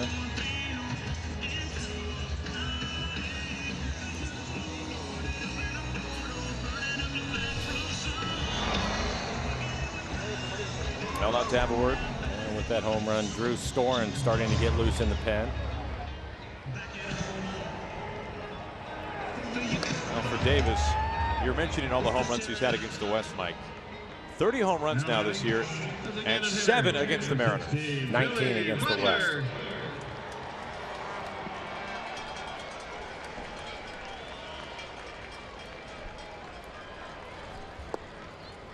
First pitch missing to Butler. Well, how big does that bases clearing double from Seager look right now? Mariners still hold a 7-3 lead.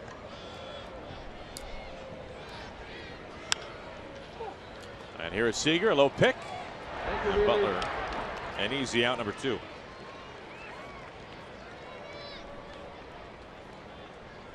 We'll take a look at the Mariners calendar, brought to you by Sleep Train. Wrap up the series here today from Oakland. It is on to Anaheim from here, a 4-game series against the last place Angels. And then it's back home, Star Wars weekend. We hope to see you at Safeco Field the 19th, 20th, 21st. Final fireworks show of the season, by the way, on Friday night. It'll be a beauty, Star Wars theme. The score of John Williams, Star Wars, will be played.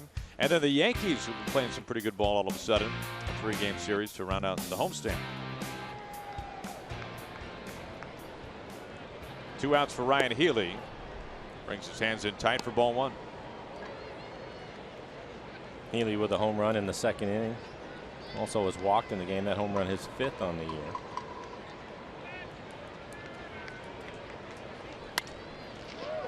Cano, who is shaded over towards second base, is able to get to that easily. And that ends the bottom of the 6th inning. 2 runs in. Davis, his 30th home run of the season. But the Mariners still lead at 7-3.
at the UW. You can plan your trip at soundtransit.org. Oh, Mike, I was very proud of you last night after the game, as we can see the BART here. You rode the BART for the first time in 20 years, Mike, since you were a player out here. That is true. People, I got to tell you, he was, the BART makes some noises. It was loud. A lot louder than I remember, but it ended up getting us back to the city safely. No problems. No problem at all. A can of WD-40 could do wonders. Yes. Cruz leads off the 7th. Nelson swings the first pitch. And you did all right when we went underwater, Mike. I thought that might be an issue. It was a challenge, but it was all right. Drew Storen continues to throw in the Mariner pen, so it looks like Wade LeBlanc is done for the afternoon.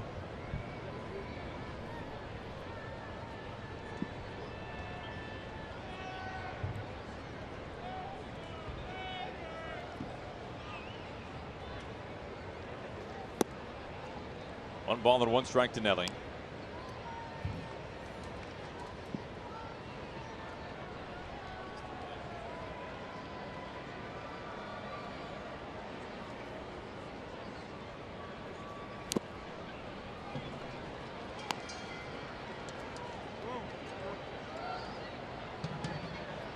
Nelson a single back in the 5th inning. A home run in yesterday's game. Cruz hitting on 29 home runs now. As you can see, Storen warming up.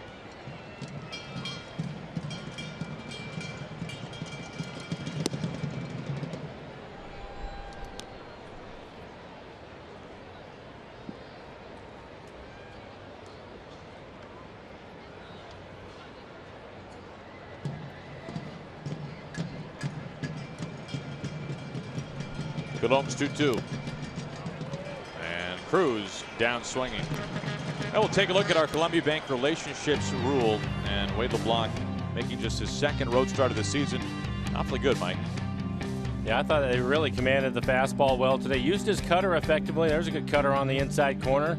Mixed in his changeup. That is a good curveball to the left-handed hitter. So he did what he had to. Threw a lot of strikes today. Had just the 1 walk. Fortunately for him, a couple of home runs hurt him. Solo home run by Healy and then the 2-run home run by Davis. But overall, did what he was supposed to. Nice outing for him. Quality start. And a little bit of an argument at home plate. Nelson Cruz saying he foul tipped the ball and it was in the dirt. We'll take a look at it. See the dirt fly up.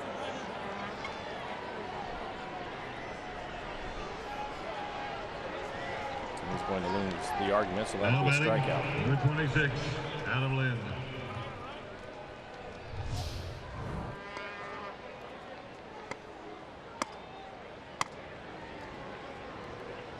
Second strikeout for Nelly today. Here's Adam Lind, who got the scoring started in this game back in the 2nd. An enormous 443-foot home run off of Zach Neal, today's starter for the A's.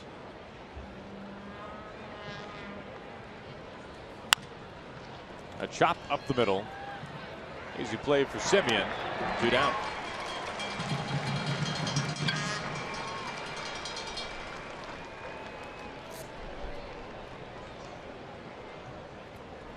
That brings in Dae-Ho Lee, looking for his first hit today. Dae-Ho Lee.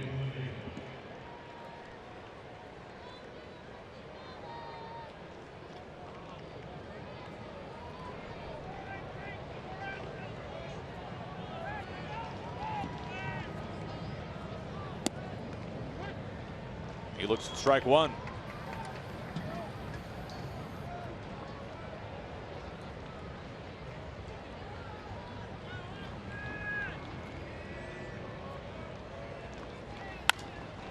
The opposite way on the ground. Valencia down by the shoelaces, and talk about leading the runner. Colomb sprinting to the bag, and the side is sat down in order. Drew Storen coming on. It's time to stretch.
Well, we go to the bottom of the 7th inning. Stretch that imagination right now because you need to be ready if you win Washington's lottery. Play today. That's the Mariners fans gracing the concourse here inside the Coliseum. Wade LeBlanc done for the day. His final line. Quality start for him. 6 innings, 5 hits, 3 runs they earned. Again, a couple of home runs hurt his line. 1 walk, 7 strikeouts for Wade. He threw 92 pitches.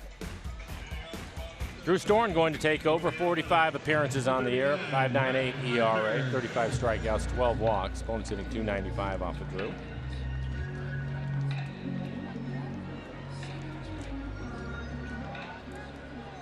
Facing Brett Eibner.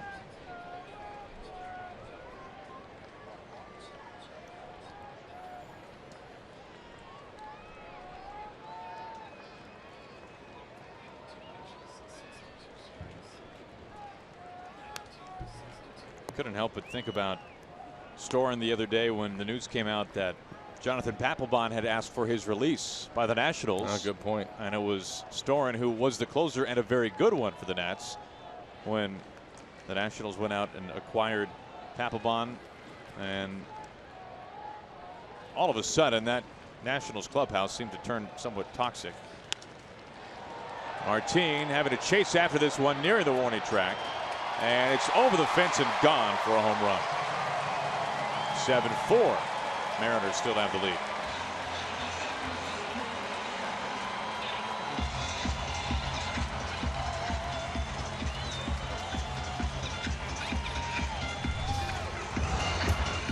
That's a breaking ball. Little curveball, 80 miles an hour.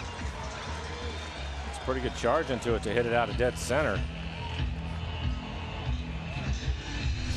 For Eibner, his 5th home run of the year. So Healy has hit his 5th, and Eibner his 5th. Number 12, Max. First run the bullpen has allowed this series. As we play in the finale, it brings in Max Muncy pinch hitting for Latendorf. Thinking about Papelbon, his request was granted. He was able to get his release today.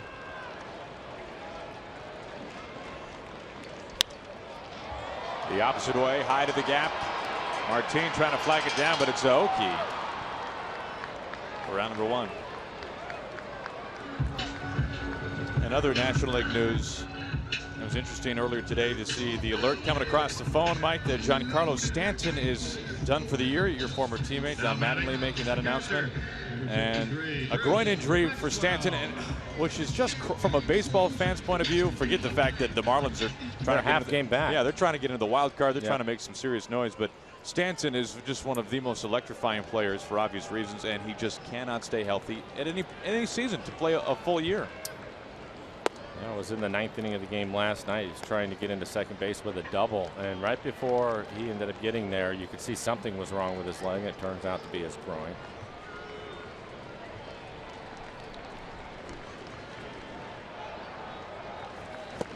Now, some of the injuries to Stanton you figure are a little freak injuries. Had the hamate bone issue, and of course was hit in the face, but now a hamstring.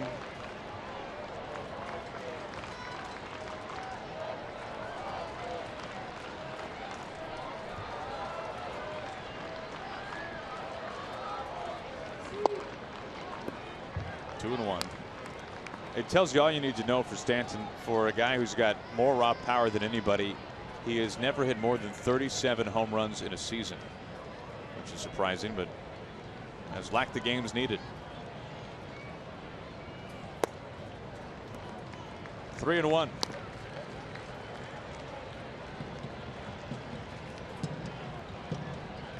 Semien batting leadoff today for the A's on deck. 1 out, a run in.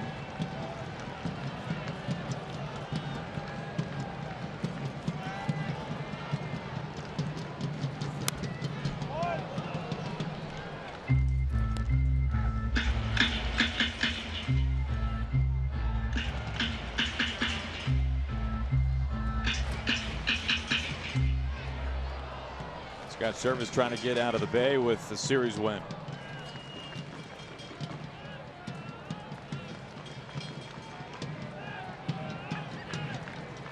comes Storen's payoff pitch. Cut on and miss for out number 2. I'm here screaming and saying, 2 outs, nobody on. Now the force is strong with this bobble. The first 20,000 fans will take home a Taijuan Walker Skywalker bobblehead when the Mariners wrap up Star Wars weekend on Sunday, August 21st. The Brewers in town. For tickets, visit mariners.com/Jedi. Seeing Scott in the dugout watching this game, I think the other part of it is he would like to go into that 4-game series in Anaheim with the back end of his bullpen rested.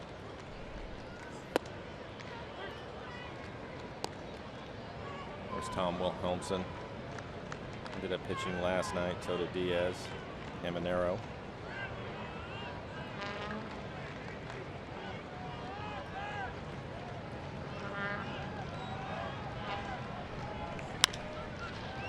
O'Malley charging near second. And that will finish off the A's in the bottom of the 7th. A run in. Eibner, a massive blast out to center. The Mariners leading 7-4.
Seattle Mariners baseball on Root Sports is brought to you by Money Tree, proud to make a donation to Mariners Care for every Mariners win.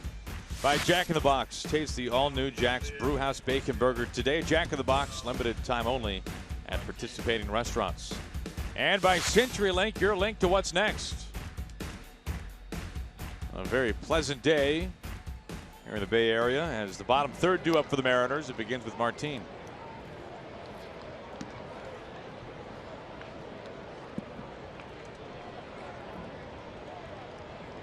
Next, Muncy staying in the game at second base for Ladendorf. Caminero getting loose in the Mariner pen.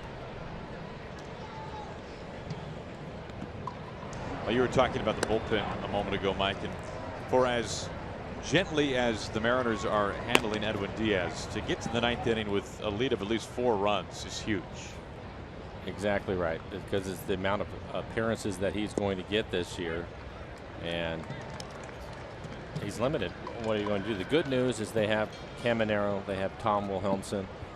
Nick Vincent picked up a save at the end of the homestand. They have guys that are capable down there, just not quite as dominant as Diaz. Still 1-2 to Martin. But what's going to make it tough is when you have nights where Tom, Caminero, and Diaz have pitched in back-to-back games, which is the reason why Nick Vincent ended up picking up a save at home.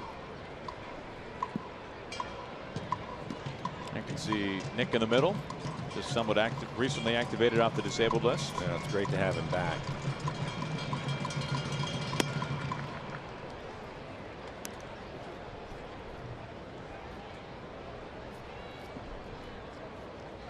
Really, it was Vincent was the First move by Jerry Dipoto to retool this bullpen. That was right at the end of spring training. It has been amazing, the moving parts in the pen this year.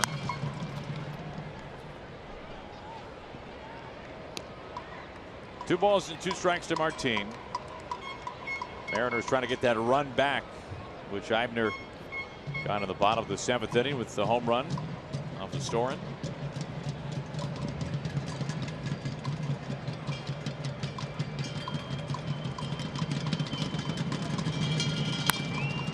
On a line into right field, and Martin picks up his first base hit of the series. Leadoff man with some good speed at first base. Are you the ultimate Northwest fan of the state of Idaho? Then Root Sports is looking for you throughout the month of August. Submit a photo and story on our website at rootsports.com/ultimate-fan. And you can win a VIP trip for 2 to Seattle in September, a personalized jersey and more. For official rules, all you have to do is visit rootsports.com. A Seager believer strolled on the concourse here in the Coliseum.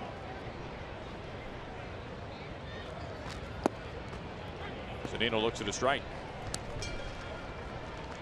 Mike with a line drive base hit his last time up. Line drive into left field.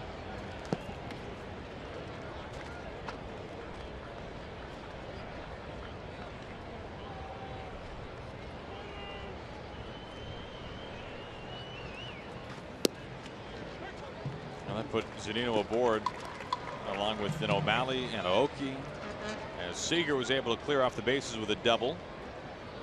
Seager's driven in 4 of the 7 runs here today for the Mariners.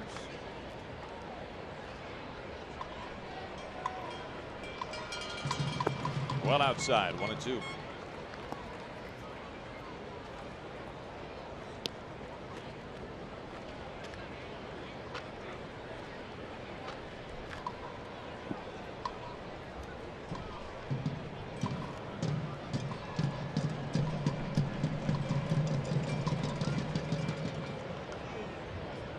Well, from here it is on to Anaheim, and the Angels game has gone final. They lose to Trevor Bauer and the Indians, and the Halos have now lost 10 in a row. Part of that 10-game skid being swept by the Mariners. Zunino tries to hold back and can't.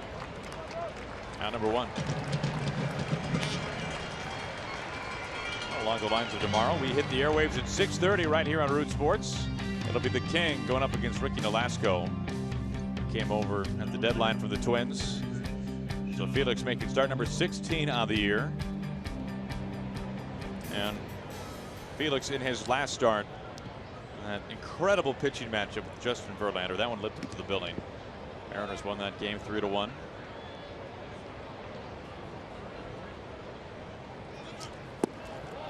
There goes Martin, and he's safe.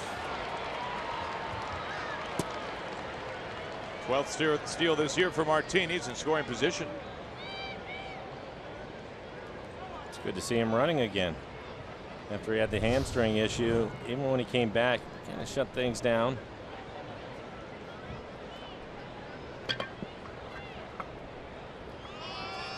Mark Wegner, the home plate umpire, signaling that O'Malley was fine. Now a ball has gotten away from the bullpen, so they called timeout.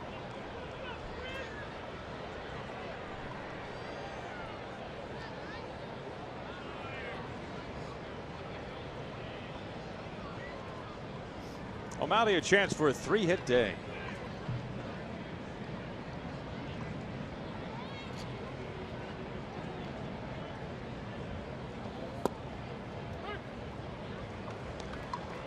He's been on base all 3 times. Has a walk, a couple of hits, including a double. He's scored 2 runs and driven in a run.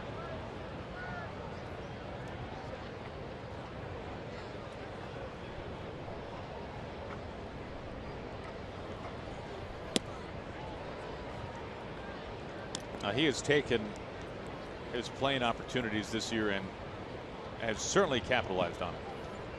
I would agree. He struggled a little bit when he was first called up. It's tough when you're getting an at-bat here and there. But once Marte went on the disabled list and he had a chance to play on a daily basis, he's going to ground out to second right here. I think that really helped him. Going into this at-bat, he had his average of 257, but had really played better than that over the last 2 weeks. Martin able to advance into third. Now Round out, the Mariners are now Nuri. 5 for 9 with runners in Nuri scoring position, so they've Aoki. really done a good job in that department. Back to the top of the lineup. Aoki, a couple of hits in the game, 2 for 4.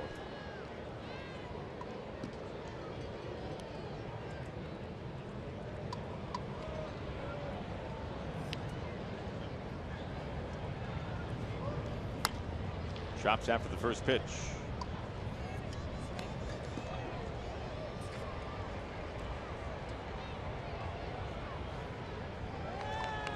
Coulombe has thrown some extended innings here after Zach Neal departed in the 6th inning. He went 5 1/3, but the bullpen has been quiet ever since Coulombe took over.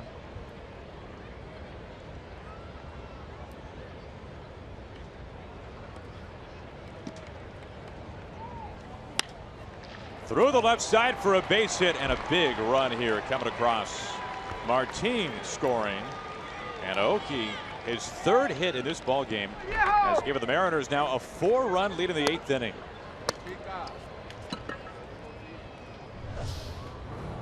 It's a fastball right in the middle of the plate. You can see Healy, the third baseman, playing in.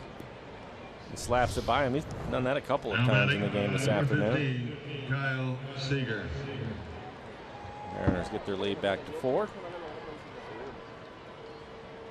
That's his 2nd hit against Coulombe, and we've told you the struggles that Aoki's had this year against lefties. That's good to see. Seager doubled off of Coulombe his last time up with the bases loaded, cleared them.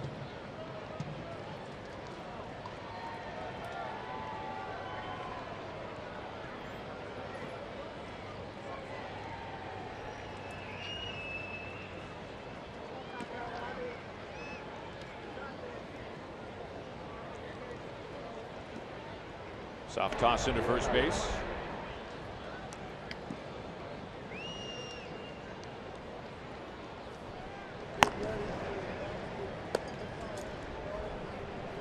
Activity inside the bullpen as Chris Smith begins to stir. 1 ball and 1 strike to Kyle.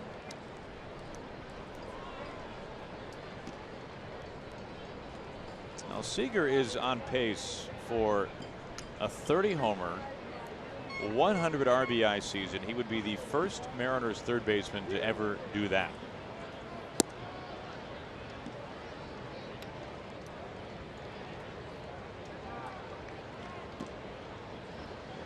Last year, Seager reached his career high 26 home runs. His home run total has simply gone up every full season in the majors.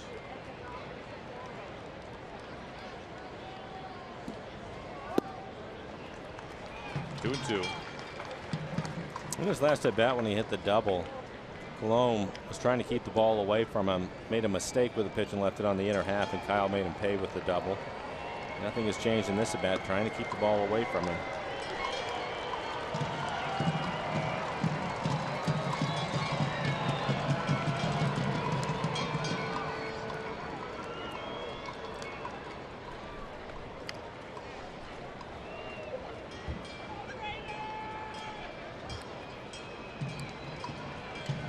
Two outs, a run in here in the 8th.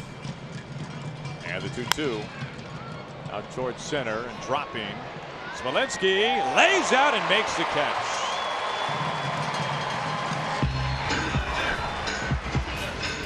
Heck of a catch by Jack Smolinski in center field, taking a base hit away from Kyle Seager.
8th inning.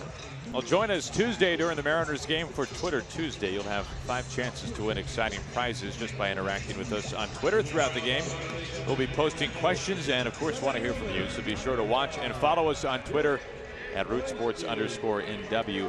For giveaway rules, just visit rootsports.com. Well, it is leaning, it seems like, towards James Paxton getting the ball on Tuesday.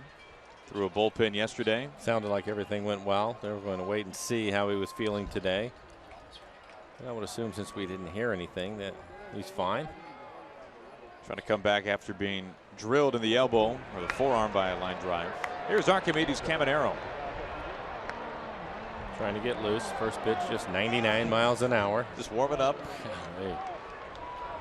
43 appearances, a 3.13 ERA, 35 strikeouts in 46 innings.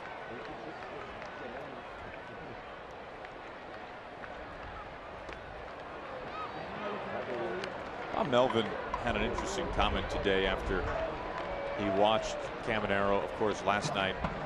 Melvin played basically from the mid-'80s to the mid-'90s. Softly out to shallow center, and Martin makes the catch. But he was asked about Caminero and then Diaz, and of course Caminero hitting triple digits again last night. And Mike, his thought, this is Bob Melvin, he believes that 100 today is what 95 felt like when he was playing. That's how he would compare it. Yeah, I would agree. I mean, just look at the number of guys that are upper 90s touching 100 compared to, in his day, as you mentioned, guys that would throw 95 plus. That was a fire breather back then. Yeah. Strike one to Valencia.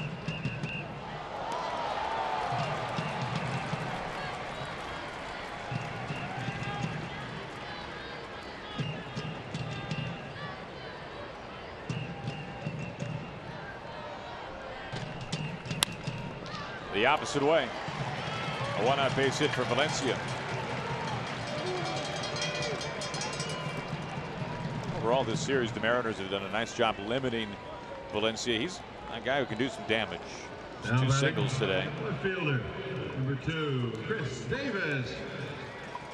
This next one, not quite so easy. Chris Davis, he's homered in all 3 games this series. Smith continuing to warm up.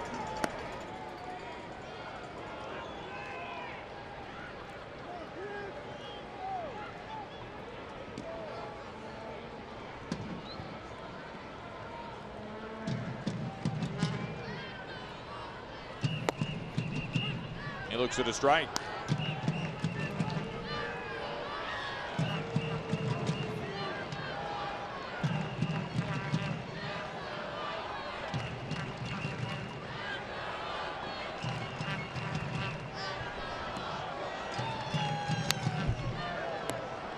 Davis growing up in a baseball family. His father was a major league scout, saying that he really learned the game from his mother. His father was gone often, as you can imagine.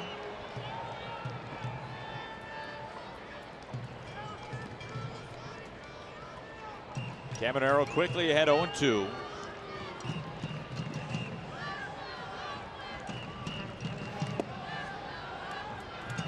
'99 inside. He's been pretty consistent with his fastball velocity today. All of them at 99 miles an hour.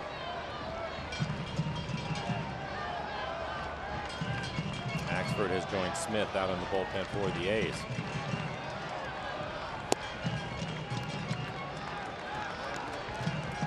Now 2-2, and Caminero would like a new ball.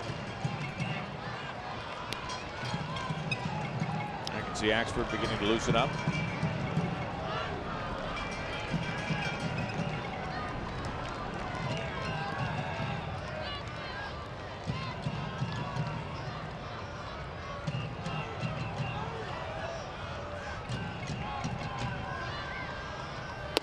Cuts right through it at 99. Can't catch up to that. 2 outs. Not much to this at bat. All fastballs. Put him away on 5 pitches. Billy Butler. Only a handful of appearances for Caminero Mike, have we seen much of the splitter? It seems like it's all, maybe just the 100 stands out more than a splitter would. Probably, but we haven't seen it much, and there really hasn't been much reason for it. Dropping in front of Cruz. Valencia into second base. Butler going after the first pitch. His first hit today. So the A's making a little bit of noise here in the bottom of the 8th.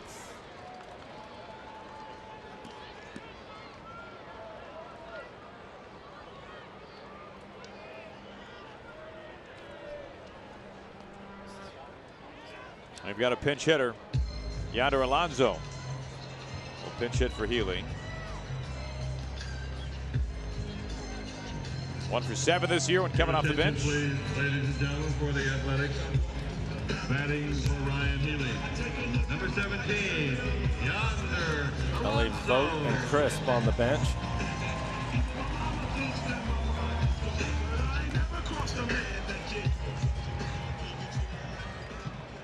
Valencia at second, Butler at first, both reaching on singles. 2 outs.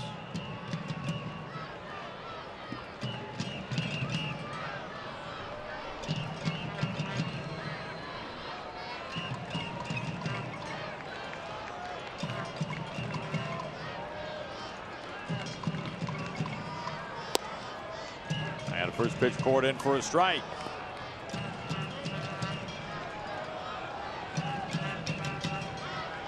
Now we saw Caminero earlier this year, well, not that long ago actually, in Pittsburgh, working out of Clint Hurdle's bullpen. Jerry Dipoto saying that was certainly a part of the scouting process for the Mariners.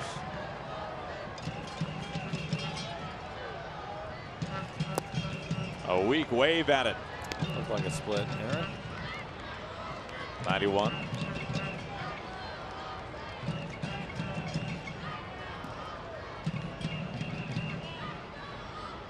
Now Caminero trying to finish him off. How about that? Come off the bench and face 99 and 100 with a splitter.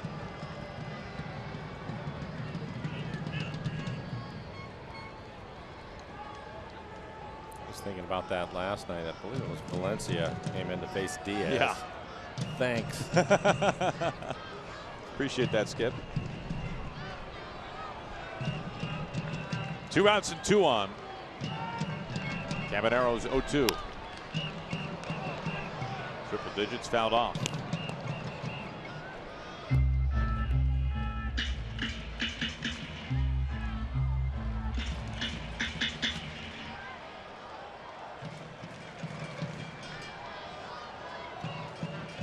When we go to the 9th, it'll be Cano, Cruz, and Lind all due up for the Mariners. 8 runs on 12 hits for this offense so far today. The 0-2. High, ball and 2 strikes.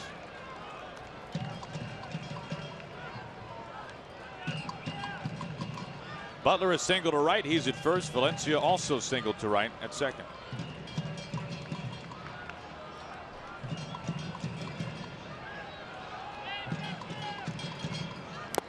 Alonso just gets a piece. There's the splitter again.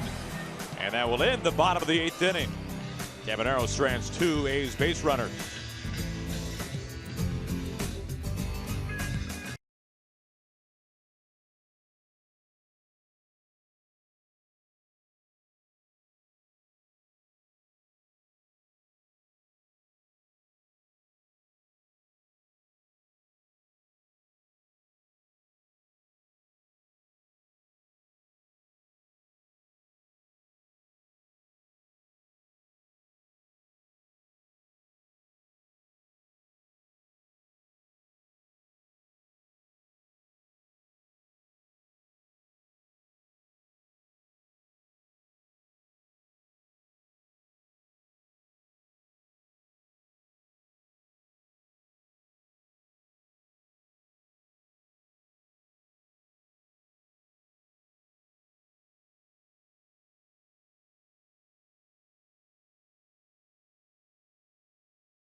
And a series of changes for the A's. Danny Valencia has moved from first base over to third base. We've seen him there plenty over the years. Meanwhile, Yonder Alonso, who pinch hit for Healy, is at first base. And Chris Smith making only his third appearance this year up on the mound. 4.5 ERA, only 4 innings for him, but he has 4 strikeouts, a couple of walks. He has given up a home run. It was Smith who was called up from the minors when Sonny Gray was placed on the disabled list. This has been an abysmal season for Gray. Cano begins the top of the 9th inning and looks at ball 1. Nick Vincent getting loose in the pen for the Mariners.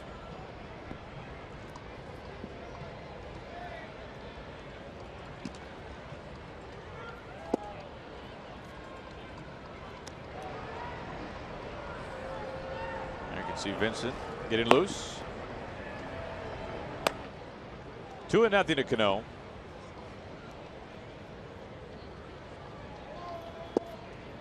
And now well ahead of the count.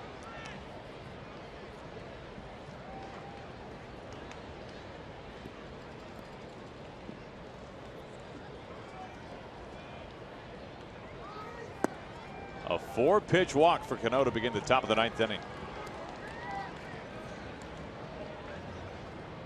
Third walk today drawn by Mariners hitters.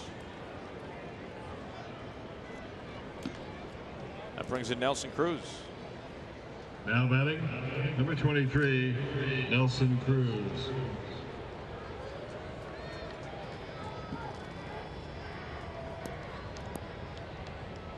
Some pretty solid numbers for Nelly late in games as he comes to the plate here with Cano at first base, nobody out, top of the 9th inning. And a chance to add on to this 8-4 lead. Nelson 1 for 4 this afternoon. His one-hit line drive into center field.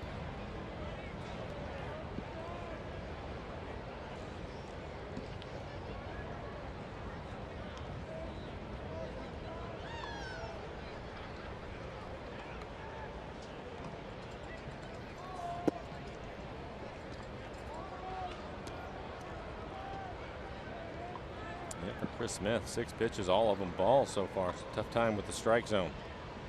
Good count for Nelson Cruz. Here comes the 2-0. Harmless out to center field if Smolinski can beat the battle against the sun, and he does. 1 out.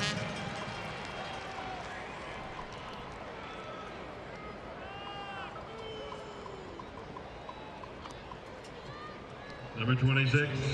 Here comes Adam Lind.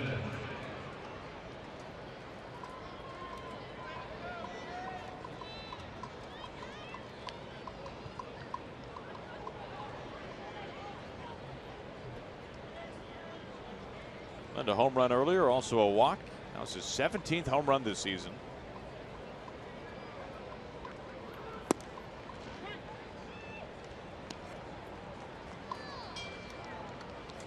Mariners a chance to go to 5-1 here at the Coliseum this year. They've won 8 of their last 9 overall here in Oakland.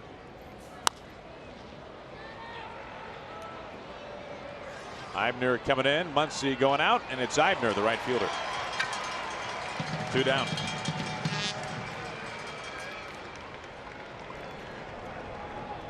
If this score holds, right now a 4-run lead for the Mariners. And we move to 24-12 since 2013 against the A's. And it appears that Miranda is going to join Vincent in the pen.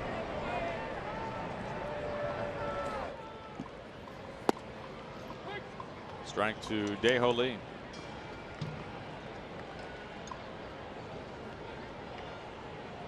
The rotation for the Mariners right now a little odd when you think about, we mentioned earlier, Paxton, and hopefully see him on Tuesday, but Miranda a little bit of the backup plan in case that didn't go through. We saw Joe Whelan make his Mariners debut in game 1 of this series.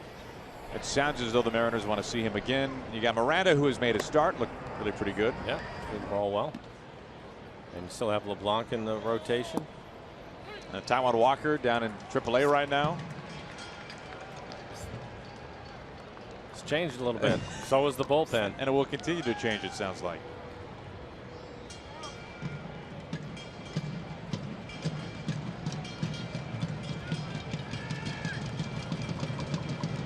The 1-2. And strike 3 call. A leadoff walk wasted. And that ends the top of the 9th. Now we go to the bottom of the 9th inning. The A's are down to their final 3 outs.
Here is Nick Vincent as we go to the bottom of the 9th inning.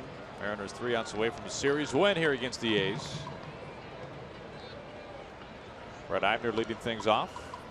And a first pitch strike. For Nick, 38 appearances on the year, 3.23 ERA, 46 strikeouts, over 9 walks. Good numbers for him in 39 innings. Opponents hitting just .212. Good fastball, low 90s. Throw gutter about 89, 90 miles an hour. And a slider. He's been very tough on righties for his career, and also, of course, this season, batting under 200 against them.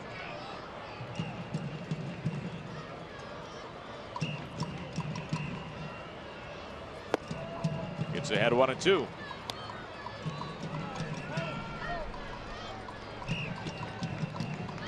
Vincent to face the bottom third of the order for the A's.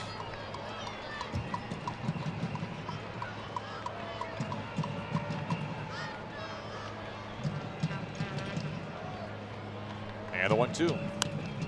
Off the hands, foul.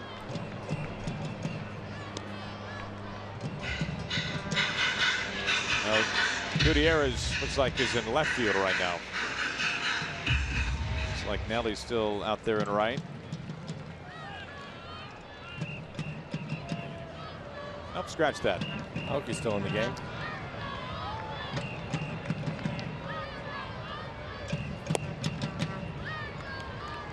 Well, it was announced that Goody was in the ball game, but no changes in the outfield.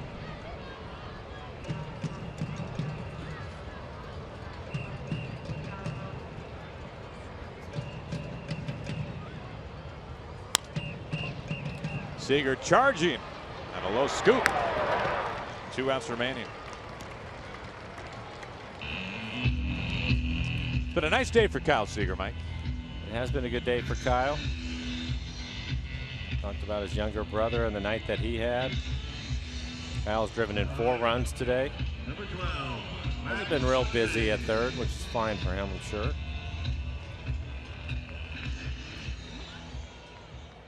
There's Max Muncy, who began the game on the bench. He took over as a pinch hitter for Ladendorf back in the 7th.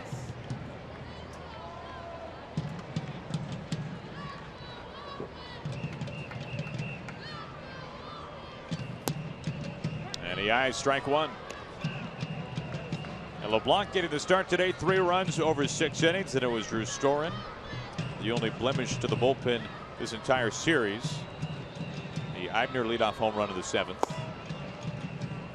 Caminero stranded 2 runners in the 8th, a couple of singles, and now it is Vincent to finish things off in the 9th.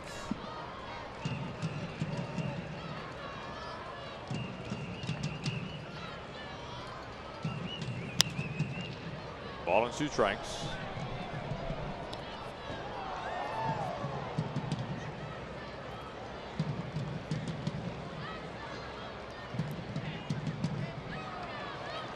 You can anticipate probably the bullpen getting a little bit of rest tomorrow as well, with Felix going. Vincent working back-to-back days at just 2/3 of an inning in last night's game. Well, in front of Cruz in right field, a 1-out single.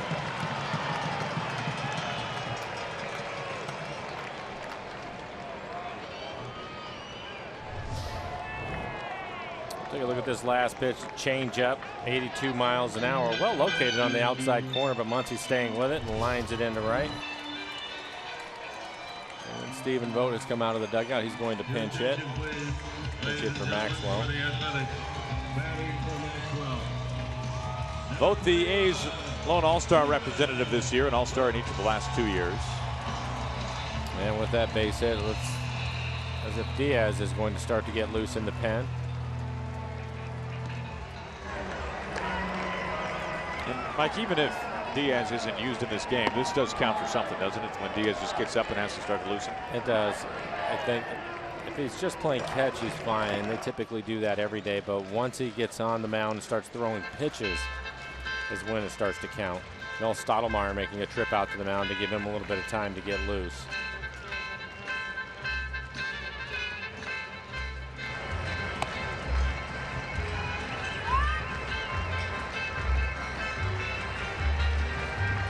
I think the good news for him is you have Mike Hampton down there who manages the bullpen and does an excellent job of it.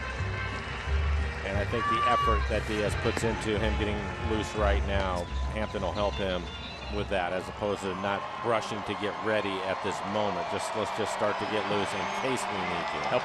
Help him gauge what level. Manage it, sure. 1 out, 1 on. And the pitch to Vogt goes right after it and pulls it foul.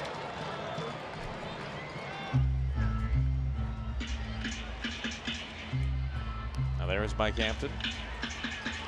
Hampton was an all-star for the Rockies in that season when the all-star game was at Safeco Field back in 01. Looked like the umpire maybe got dinged up a little bit on the follow-through here.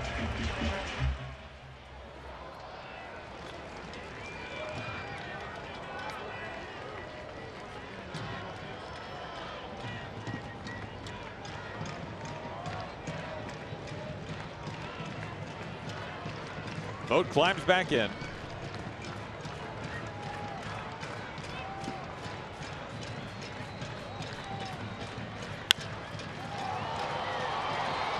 Martine able to curl over it in plenty of time for out number 2.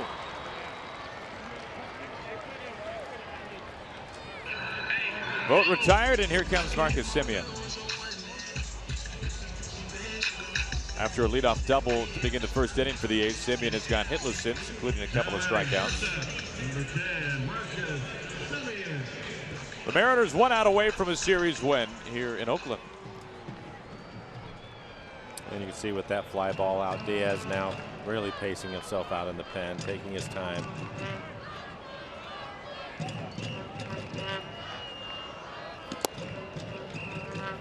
Missing for ball 1.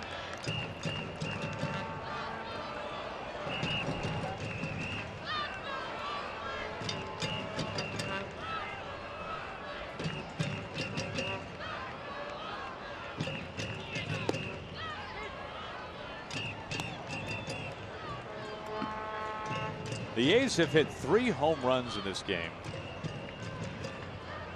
Healy, Davis, and Eibner. That's where the bulk of their offense has come from today. In fact, all of their runs have come on 3 homers.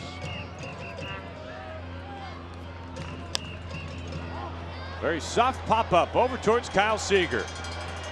And Kyle, who has driven in 4, finishes the game off with a squeeze. And that's how this one ends. The Mariners take a series win here in the Coliseum. Well, you're right. A nice day for Kyle Seager, driving in the 4 runs. Clearing the bases with the double was the big hit.